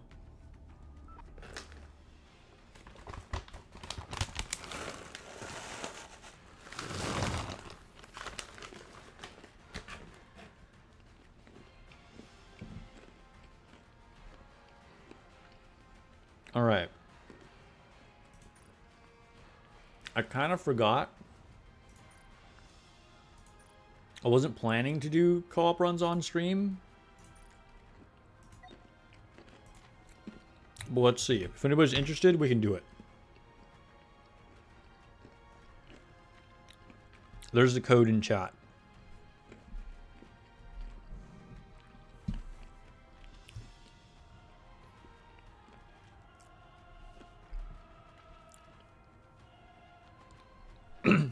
So yeah. Oh man. We can do a few co-op runs. I need to drink water.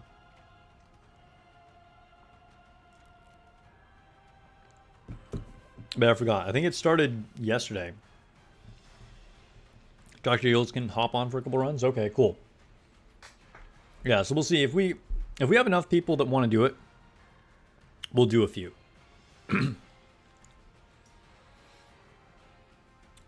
So yeah, room code is in the chat. Join up if you want.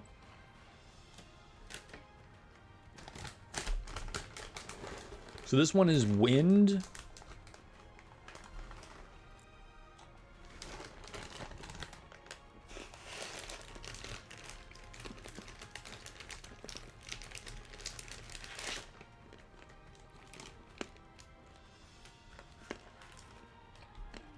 So we probably want the usual Siren Crown.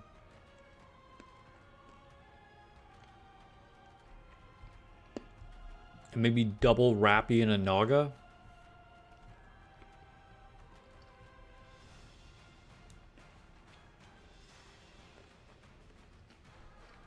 Or do we want Masked instead of Naga? I feel like this has a core.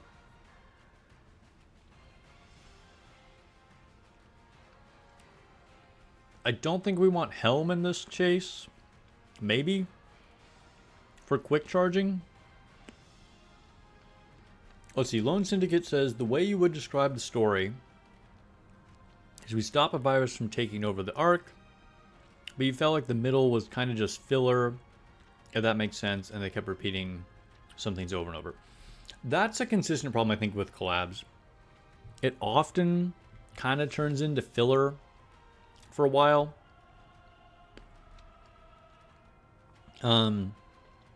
That was a big problem with the Ava one. I think it was pretty good overall with the story, but like the beginning definitely felt like filler.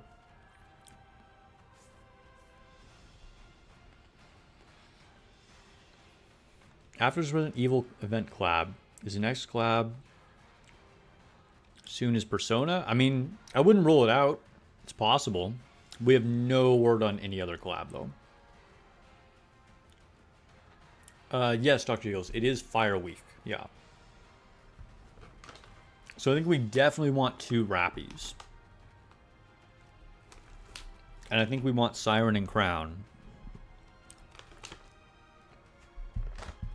The thing that's up in the air, hey, Serenity just joined too, is I'm not sure, I don't know, what do you think is the best 5th person to use on here?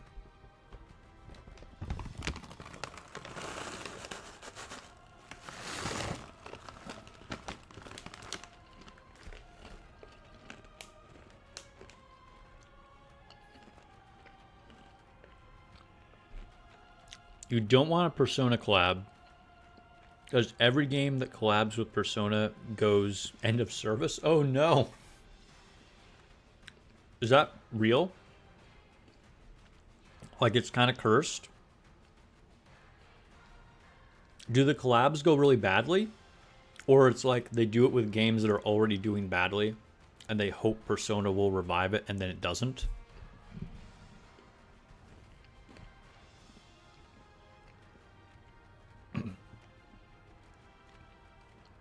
That's interesting. I feel like a lot of games have done Persona collabs. Oh, he's a very common one.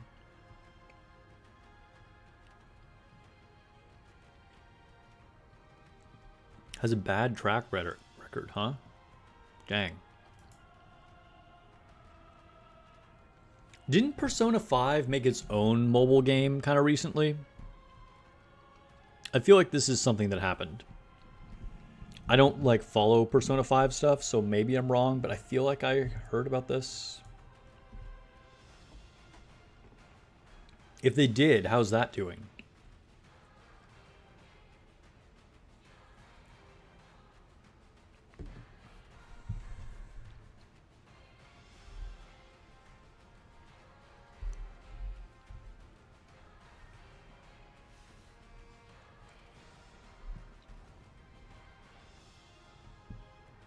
Wotive did a collab with Persona 5? Yeah.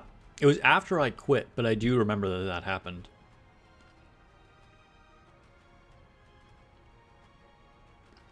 Alright, I don't know. Maybe nobody wants to do co-op. I didn't put co-op in the title. I wasn't really planning to do it.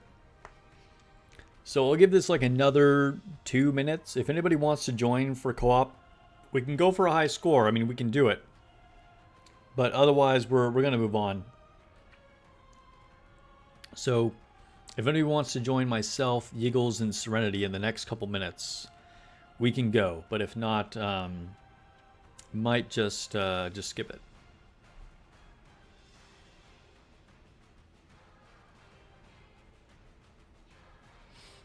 Is it just me, or is Shift Up doing collabs randomly on different games or anime sometimes that aren't related to the story of the game?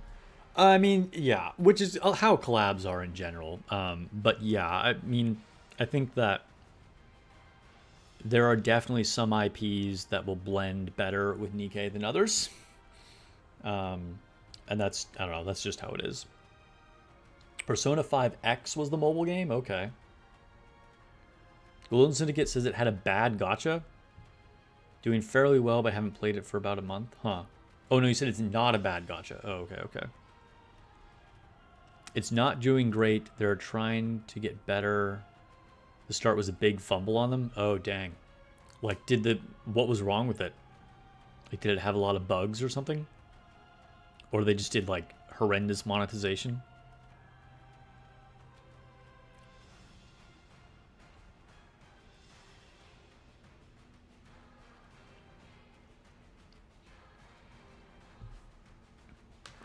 How long has it been out, anyway?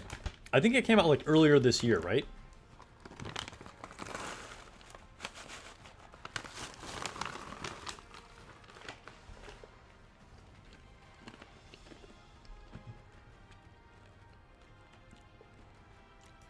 Wait, is Persona a Square Enix game?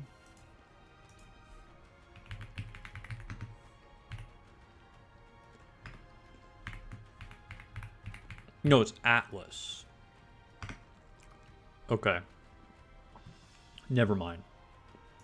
I was going to say Square Enix has a history of kind of like fumbling mobile games, but that's not relevant because it's Atlas.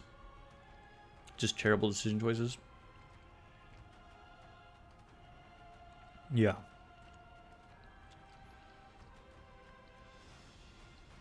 Dude, literally everybody in chat is like Atlas, Atlas, Atlas, Atlas. Yeah, yeah, yeah. All right, guys. We're not gonna wait anymore. I'm just gonna get in these quick normal runs. Normally for co-op, I announce it ahead of time, and then a lot of people join up, but didn't plan for it this time. Thank you to those that did join, though. Tried to make it happen. Now we can't even get a normal match off? Come on, guys.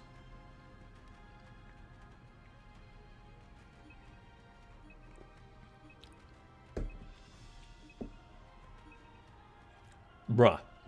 Is co-op just cursed today? What is this? I'm just going to decline this. Oh, no, but it... Yeah, okay. It's going to start matchmaking again.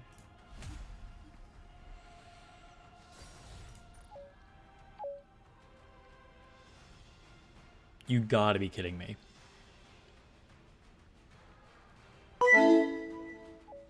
Ranger Josh subscribed on YouTube. Thank you for the sub. I appreciate it. Alright, finally. Good lord. Alright, let's go. Just trying to knock these out quickly. And welcome. Dude, we don't even have a fifth person. Why does co-op suck? Okay, now we have a fifth person. Sure, double nihilist.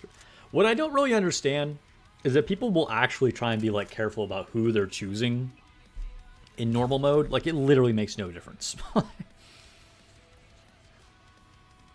They should collab with Devil May Cry and Bayonetta because guns. Yeah, I mean, Bayonetta is pretty obscure. Like, there hasn't been a new Bayonetta game in like a long time.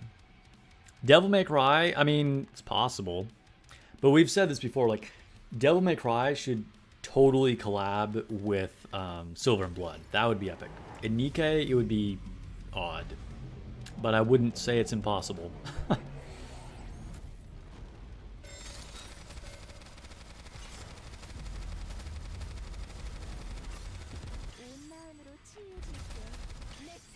Kind of forgot what this skin for Privity looked like.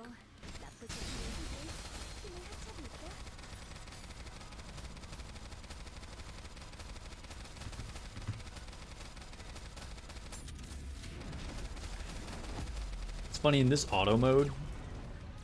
Oop.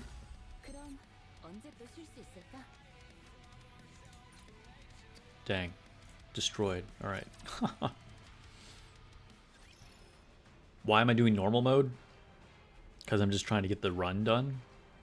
Why would I not do normal mode? Like, unless I'm going in with a party of people like viewers, which we do often. There just aren't enough people interested at the moment. Just do normal mode. Like, there's no real point in doing challenge with like a bunch of randoms. I mean, I understand that like there's kind of a point. Like, some people aren't gonna have the opportunity to play with people, but for me, it like doesn't really matter.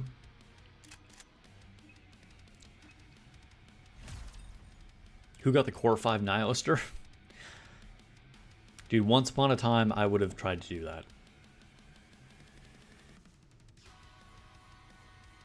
Challenge mode gives you a bonus. I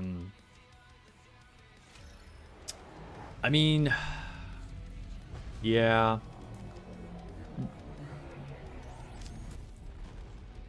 I don't know. I don't have the patience for it. If you, because we got a high rank on the first one, we got ranking rewards of bones that lets me clear the shop of the bone things anyway.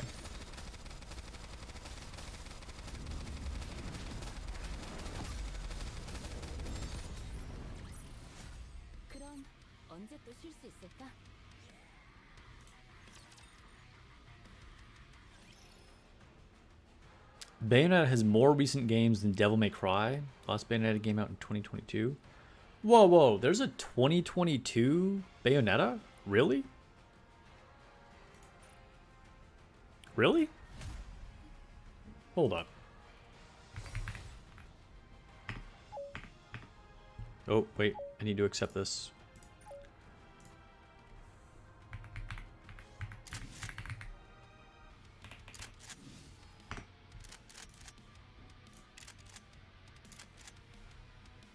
Bayonetta 3 for Nintendo Switch. What? Dude, it's wild to see stuff like this come out on the Nintendo Switch. Because these were, like, never... I don't know, there's so many random things that come out for the Switch nowadays that would have never been on a Nintendo system in the past.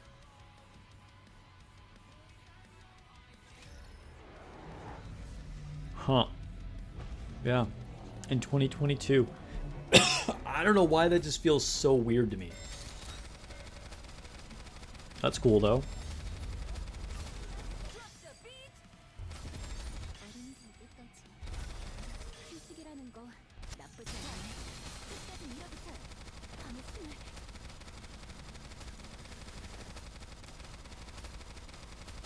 Let me see, what year did Bayonetta 2 come out?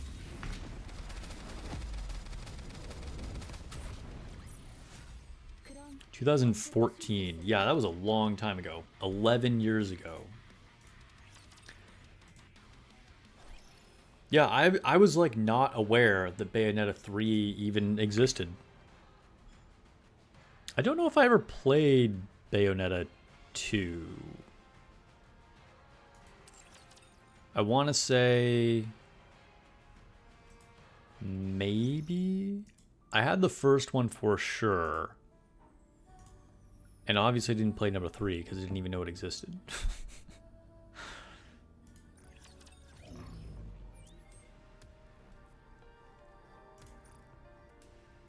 You feel like you should get bones for your daily clears along with cores, and yes, Bayonetta 3 came out.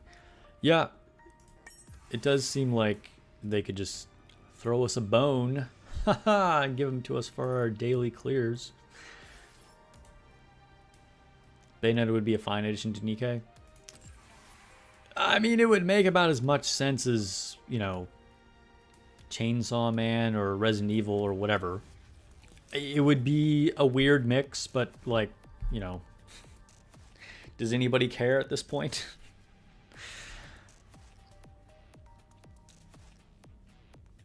I know a lot of people would like it just because she's a hot character. I would personally not be a big fan of a Bayonetta collab, but I mean, I get it. I feel like that would probably make a lot of people happy.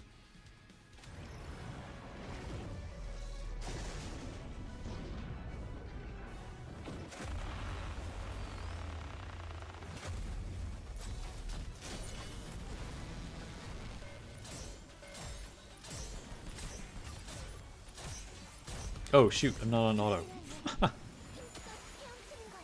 Bayonetta used to be on PlayStation and Xbox only, but the first game didn't do well. Nintendo was the only people that were willing to take a chance on the sequel.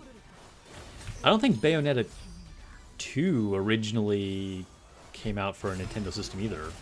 I think it was re-released on the Switch, but I think Bayonetta 2 was also an Xbox and PlayStation thing. I'm not 100% sure on that, but I think so. But yeah, I know it's definitely a niche game. It's not like a very big, well-known franchise or anything. Bayonetta 2 originally came out on the Wii U? What? Okay, I had no idea. Okay, so I did not play it then. This is why I didn't know, because... yeah.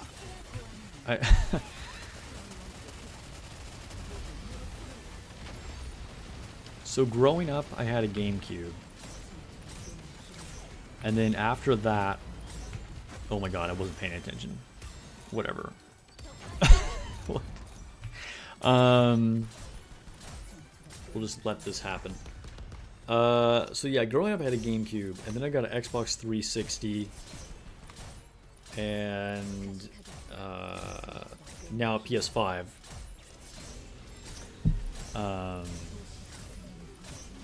I also did have the original Wii. I forgot. I had the Wii as well.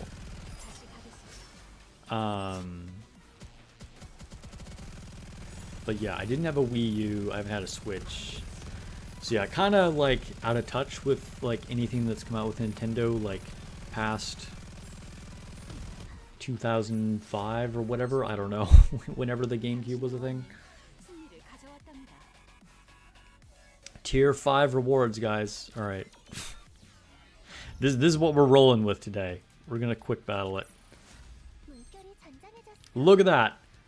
Double custom module for tier 5. Who needs to get full rewards? tier 5 is where it's at. Also, to work with Nintendo right now, not sure Shift Up would want to do that right now. Yeah, I feel like Nintendo is a very difficult company to work with. They're very protective of their IPs and is not known for being particularly easy to work with. Which, I don't know, it's also just very weird that they did Bayonetta at all. Particularly, like, I don't know, I'm shocked that Bayonetta 2 was on the Wii U originally. That's very surprising. Like, nowadays, I feel like a lot of random stuff does come out on the Switch as, like, re-releases. And so even though I didn't know Bayonetta 3 didn't exist, it's not, like, that surprising to me that they ended up doing that. But at the time, I don't know, that's pretty shocking that Bayonetta 2 came out for the Wii U. That's like, not something I would have expected at all. Any guides how to collect recycle items faster? I mean, there isn't really a faster way you can do it. I would just say every day do what I do and buy the recycle item that is on sale. I just max it out and buy 10 of them, and yeah, you'll just get them. And then make sure you clear the event shop, get all of them that are in there whenever there's event shops with them. I'm really in a whatever mood today. Yeah, I mean, whatever. Like, I am in a whatever mood. I'm not stressing about it. I got 2 custom modules from tier 5. I'm okay with it. Which cube do you get to level 15 first, Bastion or Resilience? You can't really go wrong either way. They're definitely the two best. It really depends on what units you have mostly invested. I would say there might be a slight edge to Resilience being a little better.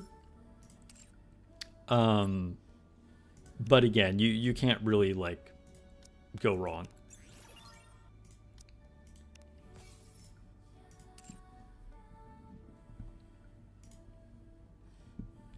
Grimjaw says, so difficult they ended up not teaming up with Sony, so Sony made the PlayStation 1.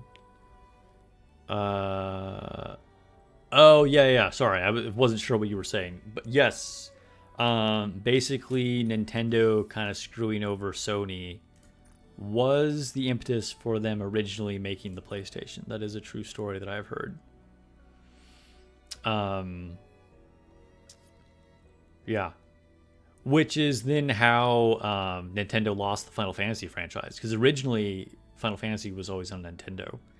And then Sony was like, hey, we're doing a thing, and stole it from them. All right, let me see what's in the inventory. Open some stuff. Nintendo was the publisher, I assume you mean for Bayonetta. I mean, yeah, I'm sure it was, because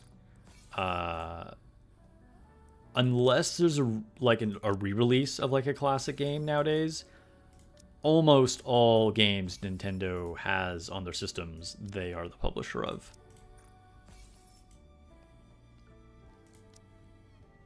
They're very much their own ecosystem, that's for sure. Oh, I need to use that Jill copy. I mean, and I grew up, like I said, like with playing a lot of GameCube, Game Boy Advance. I was definitely a big Nintendo kid. Nowadays, I don't know, I haven't really like kept up with anything Nintendo in a long time. All right. What am I doing? Claire, that's what I'm looking for.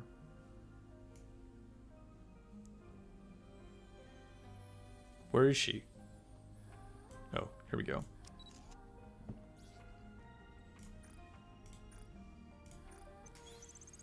I've got some good news. I can be of greater help now. Nintendo, honestly, it's like one of the biggest... Ooh, let's put Claire in the lobby. Yeah, we'll just take out normal Claire, put her limit break in there. One of the biggest media companies in the world. I think Nintendo, you know, which indirectly owns Pokemon. I think Pokemon is the most valuable IP in the entire world.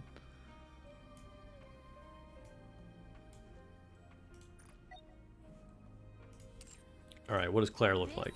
And here. That's kind of cool. I like it. I like the coloring.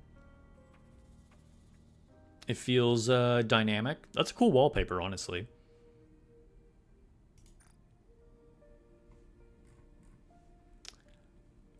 All right.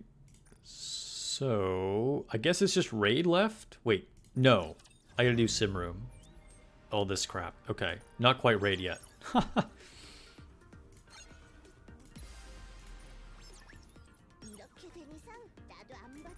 Skip buff selection.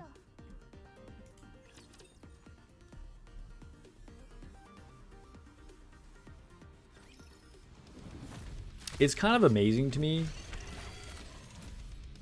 just how successful Nintendo has been with a complete disregard for like the power of hardware or really like innovating their franchises.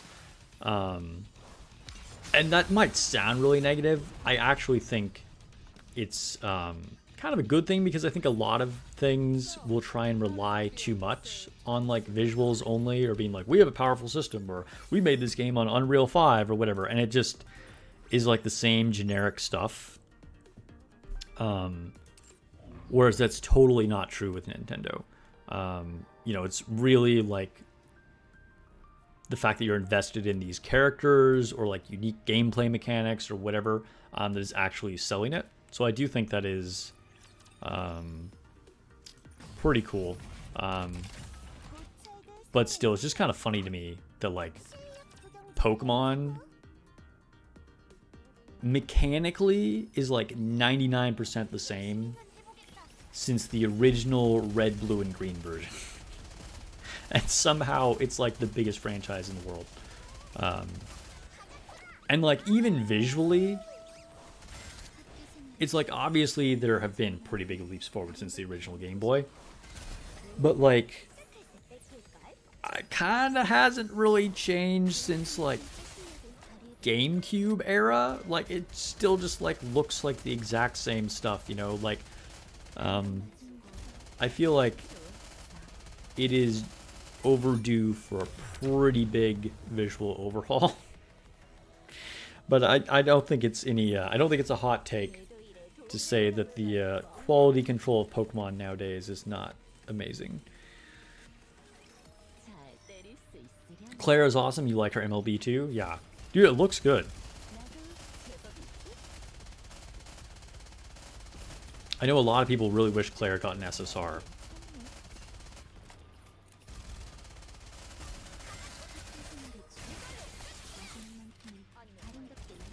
Gonna get DMC from talking about Nintendo.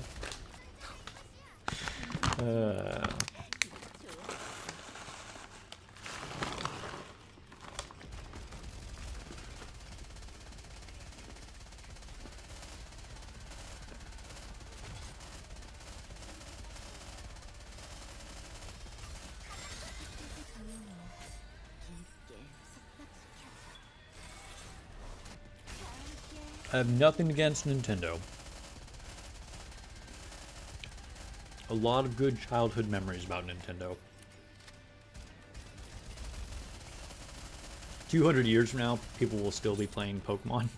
Maybe.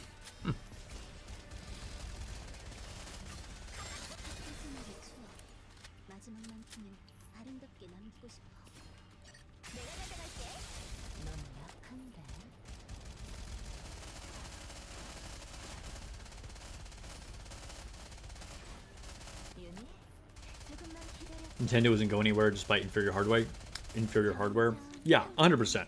Because I think, you know, it's to the point where like the hardware is just not even a relevant discussion, you know?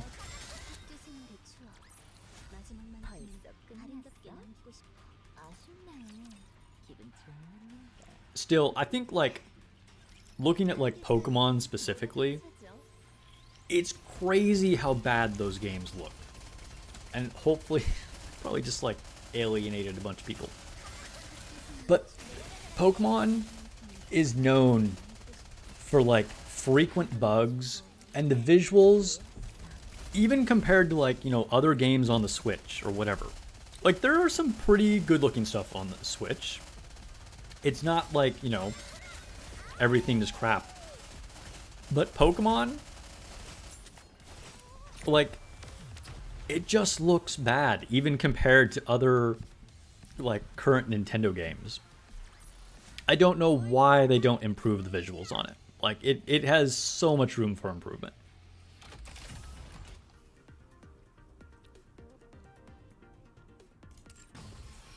Guys your age with the game bond with their children through Nintendo. Yeah, that's cool. Yeah. I mean, and I think even like, you know, if you're playing with kids or not, like, people have a lot of nostalgia, right? And nothing wrong with that.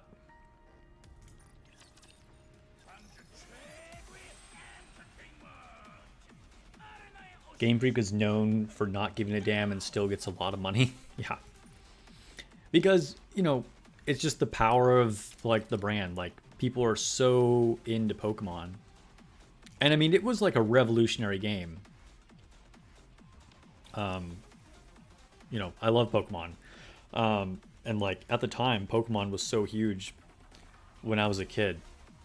But it's still, it's just, like, I don't know. You would think with just, like, really minimal effort, they could make the games look and function. Even if they weren't going to change mechanics, just the quality could be so much better. And they have like infinite resources.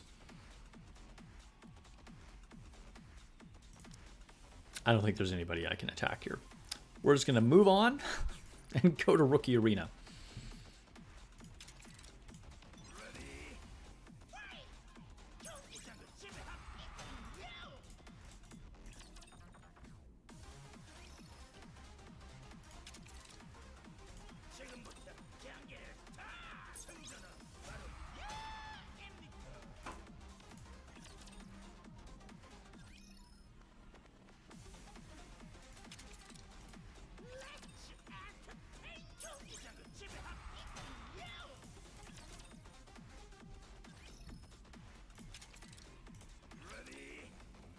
And visuals are definitely not everything. I mean, I kind of already said this. You know, I mean, just like a bunch of people like playing retro games, mobile games, whatever. Like, none of these are like amazing looking games compared to, you know, like modern stuff you would find on like high-end PC or the PS5 or whatever, right? Because games can still be fun.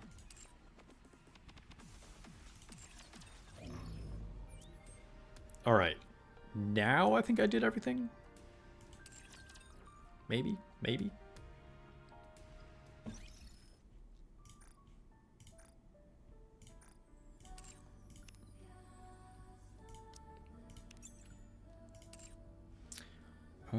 Okay, one last check. Oh, okay, it's Miranda time.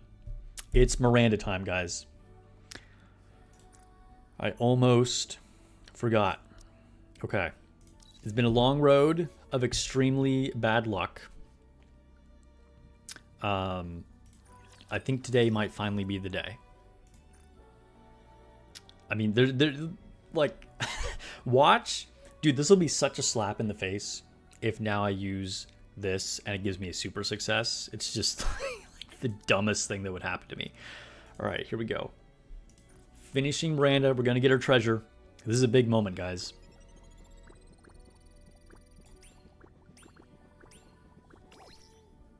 All right, I was so hoping that that I would not get a super success. I'm glad I didn't. All right, favorite item. Here we go. Okay, we're not gonna go through all these missions on stream. I might go back and watch this just because I have a soft spot for Miranda. But I do want to actually get the treasure on stream, so we're just going to skip through these right now. Where do I need to go? Oh, since we're here, let's do this.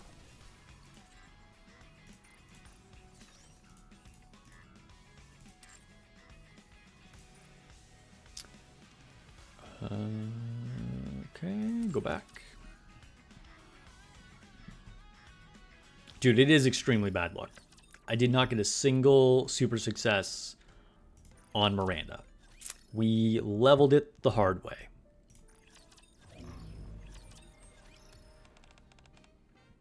Her treasure story is very wholesome. Dude, Miranda is like super wholesome in general, right? Very cute.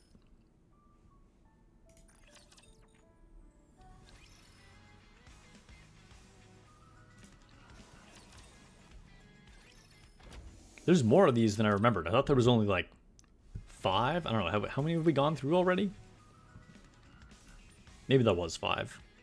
All right, claim the favorite item. Sheet of paper. Love you, Miranda. That's very cute. And, okay, yeah, we'll put this in lobby too. Okay.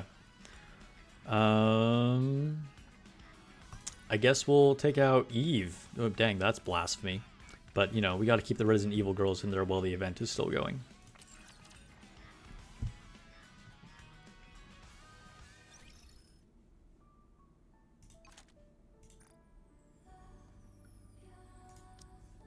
Okay, sure. Save. Let's take a look at it.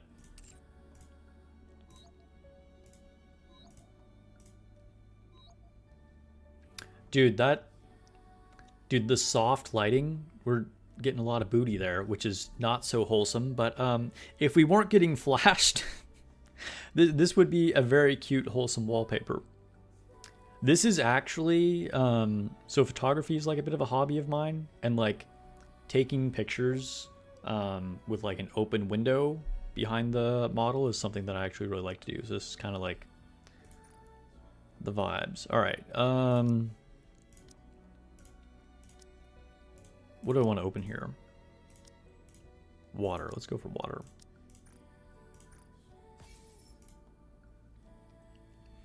Okay, and I don't know how much I'm able to level this. We'll find out in a second.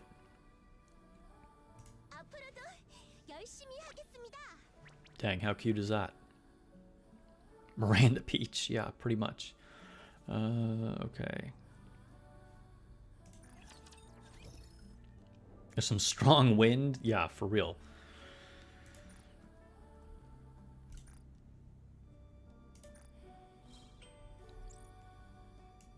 What?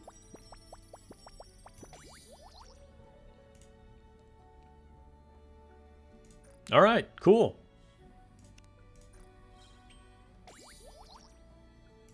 Okay, I actually had some left over. Very nice. Treasure complete. I was kind of thinking ahead, so I did get a bunch of them. I probably should have counted, because in a way it's like wasted resources, but yeah. All right, I should probably re-level these. I will get them all to at least level 4 right now. I'll probably level them up. At one point, my Miranda was fully invested. So like her burst was actually level 10, because she was on my Snow White one-shot team. And then I think this was at level 7, I want to say. And then I think this doesn't really make any difference, like before the treasure. I think I just had this at level 4, but yeah. May invest in this further. I'm gonna have to do some testing and kind of like tinker around with her and Snow White and see what happens. Let's see if we can give her a cube right now. Who could we take this from? I don't know. We'll take it from Snow White, because Snow White's not going to want this cube if I actually start using her again anyway. Dude, she does look amazing, right? Like, I love this soft lighting. Like, as if the like aperture is like wide open on your camera.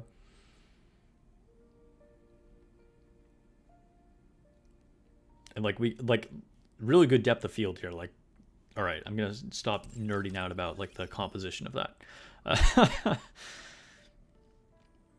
Congrats, Sparks, you got the treasure. So the question now is, whose treasure are you gonna go for next?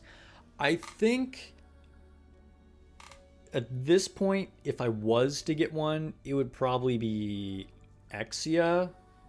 But I think I'm just gonna save. I think I'll just wait for the next batch of treasure units. I think that's the real answer. Wonder if we'll get a treasure for 3rd anniversary? Possibly. I wouldn't be surprised if they at least talk about it, if they announce it. Even if we don't get the treasure on 3rd anniversary, it might be like, we might get info on it. Okay. To the raid.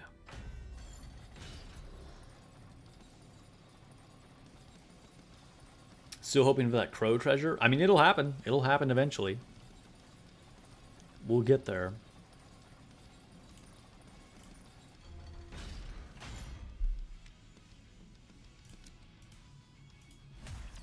All right. Merciless Judge. Is Merciless Judge like a reference to like a Resident Evil boss? Is this sort of like the type of name that they would have?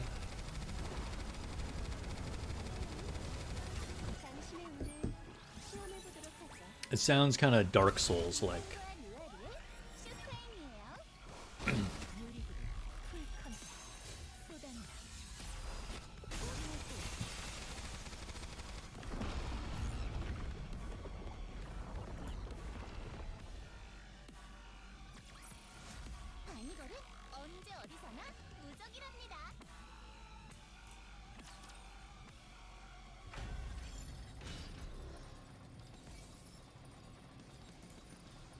Alright, quick battle these.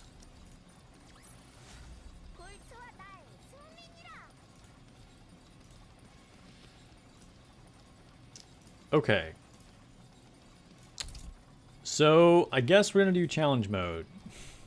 I have not looked at this boss at all. So they're weak to electric. Is this just function the same as gluttony? Like, does it have the, like, the weak point, that, like, moves around that you can't destroy?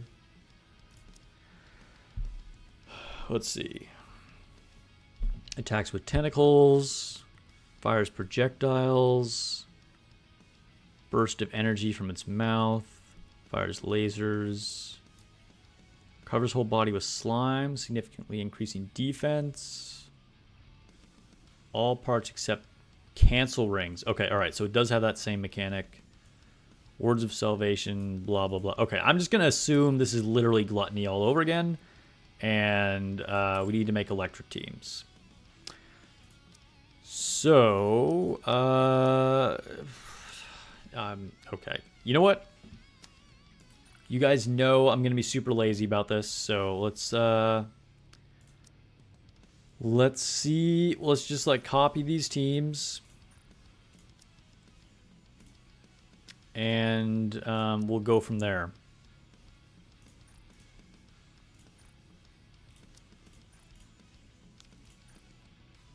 I'm not even paying attention to what these are yet. We'll see if I have, like, the appropriate units actually built. Okay. Wait, did those not copy? What happened? What? What? Didn't I copy all those? Hold up, hold up. Bro, what happened?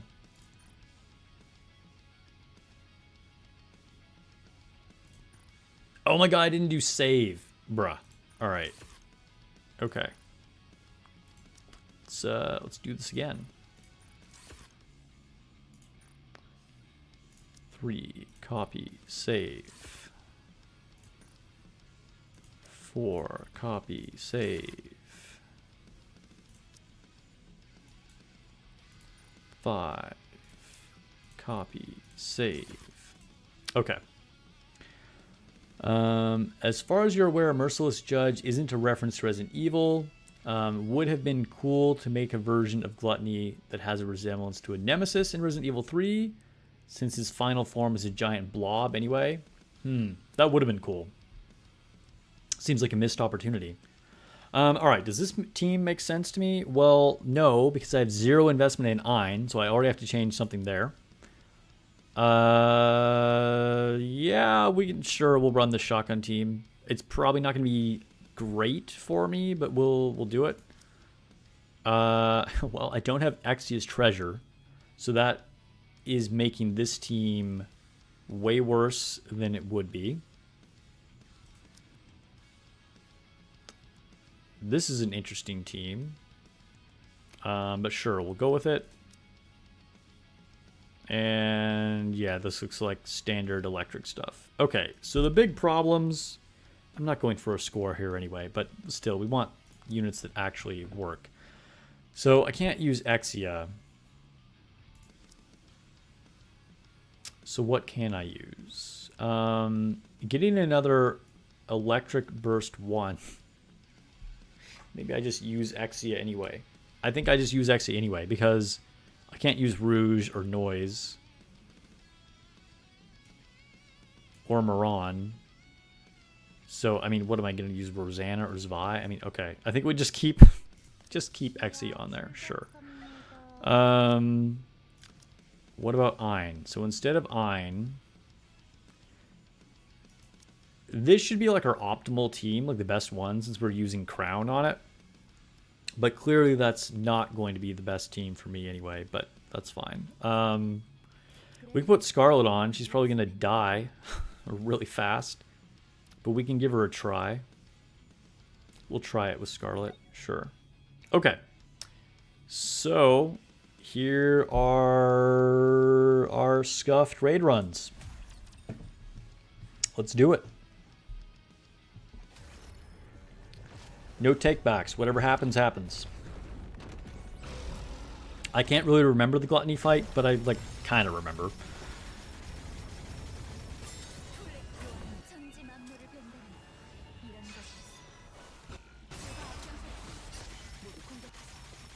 If I recall, this was a pretty easy fight.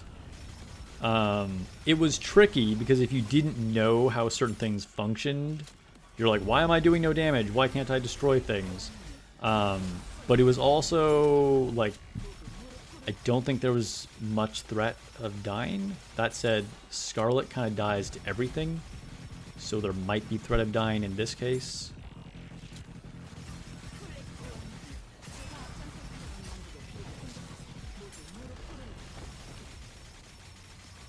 Although it looks like we're staying decently healthy.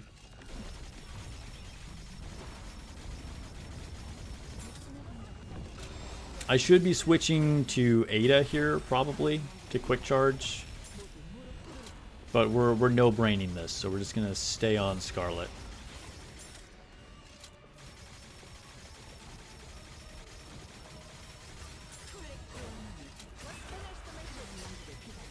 So it does look like the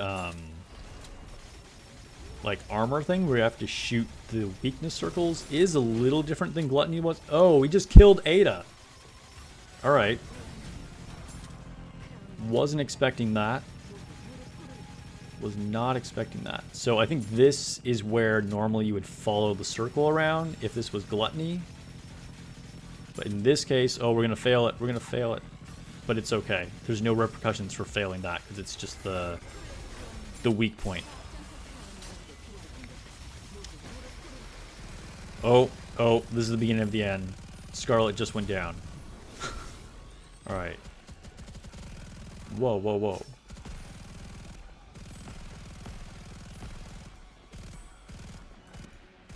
Oh, I didn't see it. It was down there behind Rappy's head. I almost just failed that QTE because I wasn't paying attention.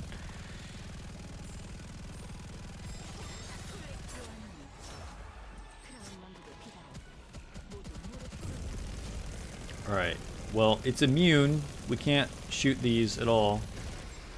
So, sure.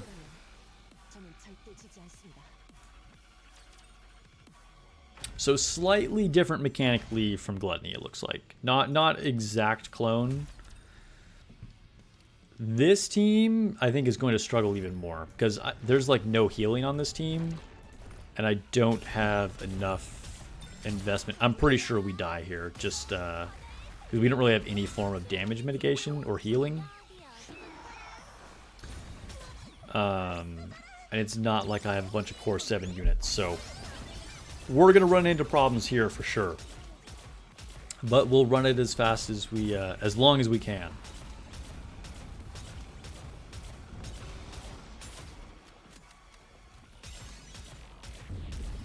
All right, so just aim at these.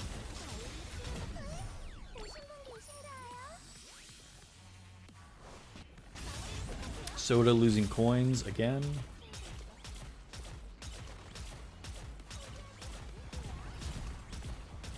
So this is where we just take out his weak points.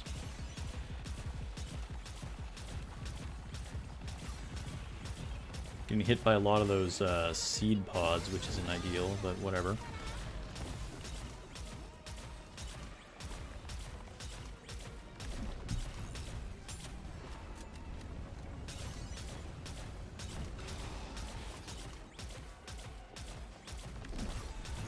The problem with this team for me is that Leona has 0 investment, and the only one that really has a high level of investment is Bunny Soda. Bunny Soda is actually has a lot put into her, but everybody else is like kind of mid, and Leona's kind of just existing. But we're a lot tankier than I expect. Well, I say that and then we get wiped right there. We were a lot tankier than I expected initially. I kind of thought we were going to go down faster than that, to be honest.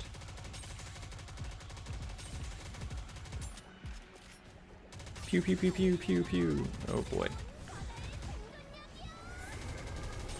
Dang, Tuve looks good in that summer skin. Kind of forgot.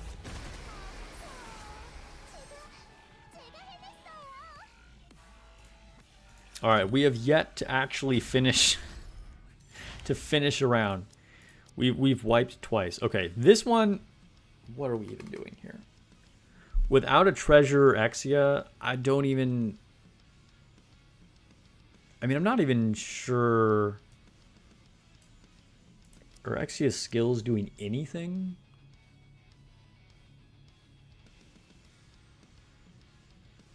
Blast out of ammo. Okay, so we're going to do attack defense down to the boss. Okay, we get an attack up buff slightly for herself.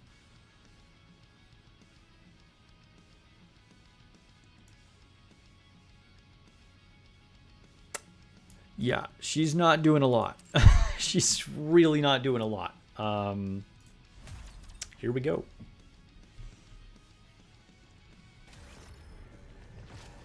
We can shoot through the water shield, so that's the important part. Assuming we even, like, you know, live to get there.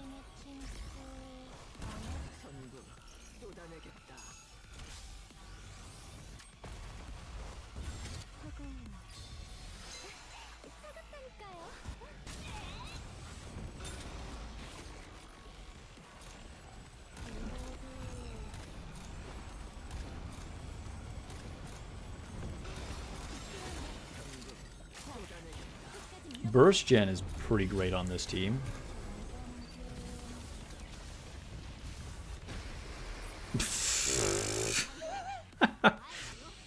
Alright. Well, clearly Exia did not have the DPS to deal with that situation. I mean, all her skills are level 1, and... Wait, does she have... Okay, at least she does have equipment on, but it's all... It's level 0 equipment. Yeah, does she have a cube? No, she doesn't even have a cube. All right, anyway, round 4. Here we go.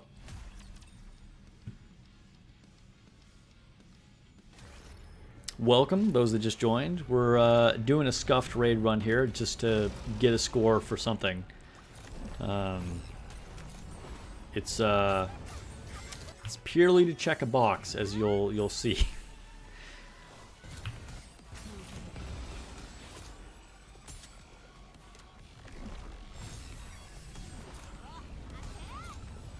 Dude, we don't have any form of damage mitigation on this team either.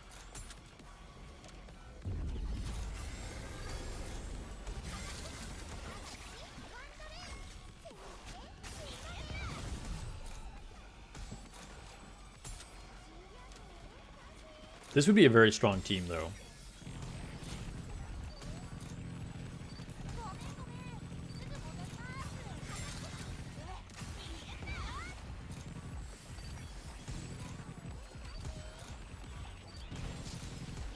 We actually survived through that, okay.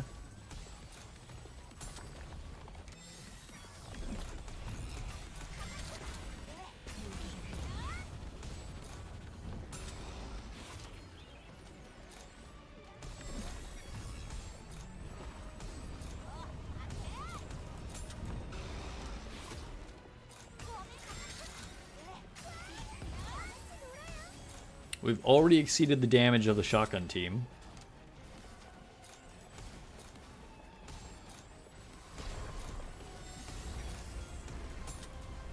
Is this where we get wiped? Almost wiped.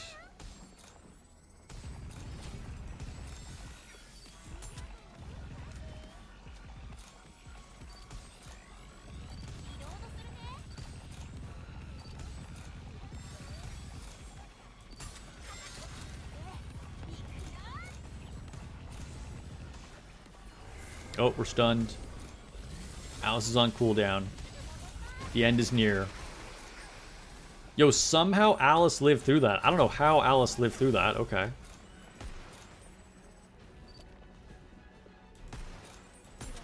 Oh god, what a time to reload. Alice, with a sliver of health, stands alone.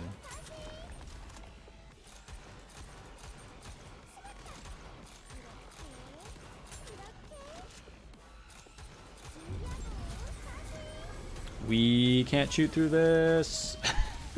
Alright.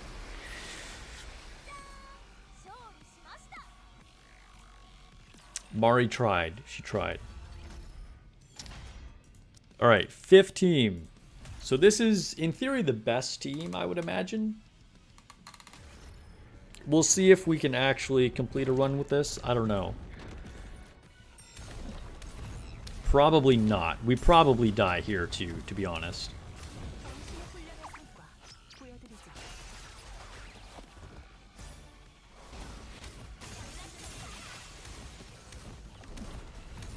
It does seem like this version of the boss hits a little harder than Gluttony did. I mean, I'm kind of like, you know, no-braining this, so... There are probably times that I died when I wouldn't have actually died, but it feels like, unless you have a pretty built account, you probably want a healer in a lot of these teams, because he does deal a lot more damage. Whereas, I don't feel like Gluttony was nearly as much of a damage threat as this guy feels like he is.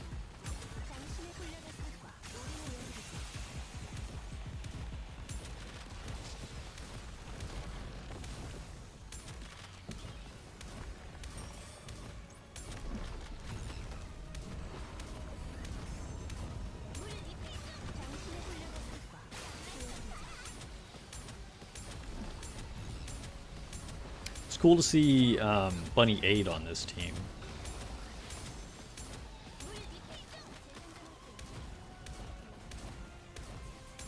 I was actually just thinking the other day that I might want to completely build her. Because I'd already built her up quite a bit, but I might want to actually, like, finish her.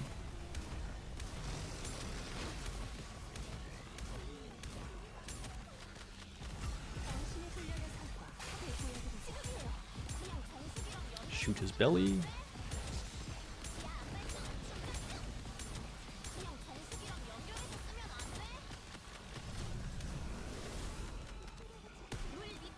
Alright, here we go.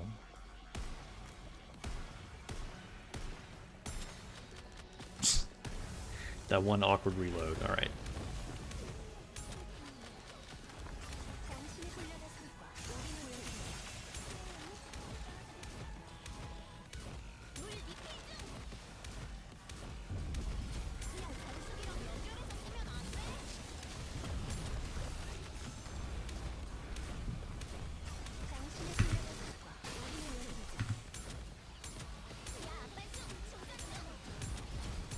Oh, we got 4 of them this time. All right.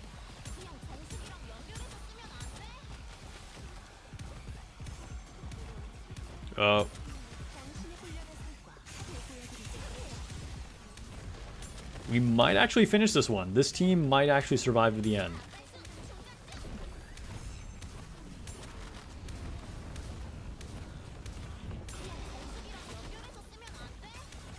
$10 left. We've already gotten, like, more than triple our whole score of all the other teams.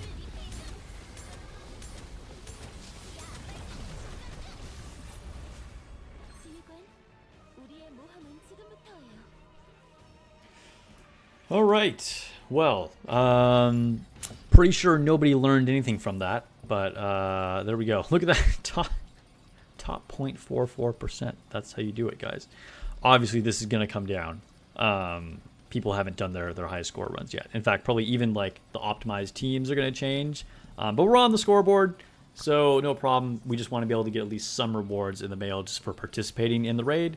That was the whole point of doing this. All right. Collect my friendship rewards. Do I have any people who've like fallen asleep?